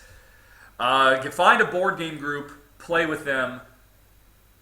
Well, no, then you're going to play them games. I honestly, I don't have any way to tell you. I don't know what to tell you. There's board game cafes springing up all over. Sure, There's go to a board game one. cafe. Find a board game cafe close to you, play games, buy the ones you like. Okay. Good idea, Honey Pie. Yeah, well, there's a new one coming out in Denver, and they're on Kickstarter right now. Ah, yes. And I think that looks really brilliant. I wish there was something like that here. Let's see. Because they apparently got good food as well. And I wouldn't have to cook one night. Are we planning on moving from Malta? Yes. Someday. Someday. We can't stay here forever. Yeah. I mean, we could, but we got to keep moving forward. Keep the brain moving forward. Highest ranked game specifically for solitaire play, Shadowrun Crossfire. Although I'd rather play that not solo, but I like playing it solo. And number 2 would be Space Hulk Death Angel, because she will never play it with me. How tall are you? I am 6'3". How tall are you, Honey Pie? 5'3". So I forgot about The Following. Have I seen The Following? What's The Following? I don't know what The Following is. Isn't that TV show with Kevin Bacon? Let's see. Everything's connected to Kevin Bacon. It all comes back to Kevin Bacon. Hey! We're done. Did we make No it more far? questions. Okay, that's it, folks. We're done. Goodbye. You're too slow. Too slow. Well, it's been There is an 5:30? Inception-themed Almost card done. game which you can get in Asia. You can find it on Board Game Geek. They just put one out. Do you where one posts their board game ideas? Do you where one's posts their board game ideas? I'm sorry, Open World Addict. I literally do not understand the sentence construction. And so, we out, folks. Thanks for watching, everybody. Yep. Talk to you later. Bye-bye. So long. Where's the stop button? Where's the stop button? Bye-bye.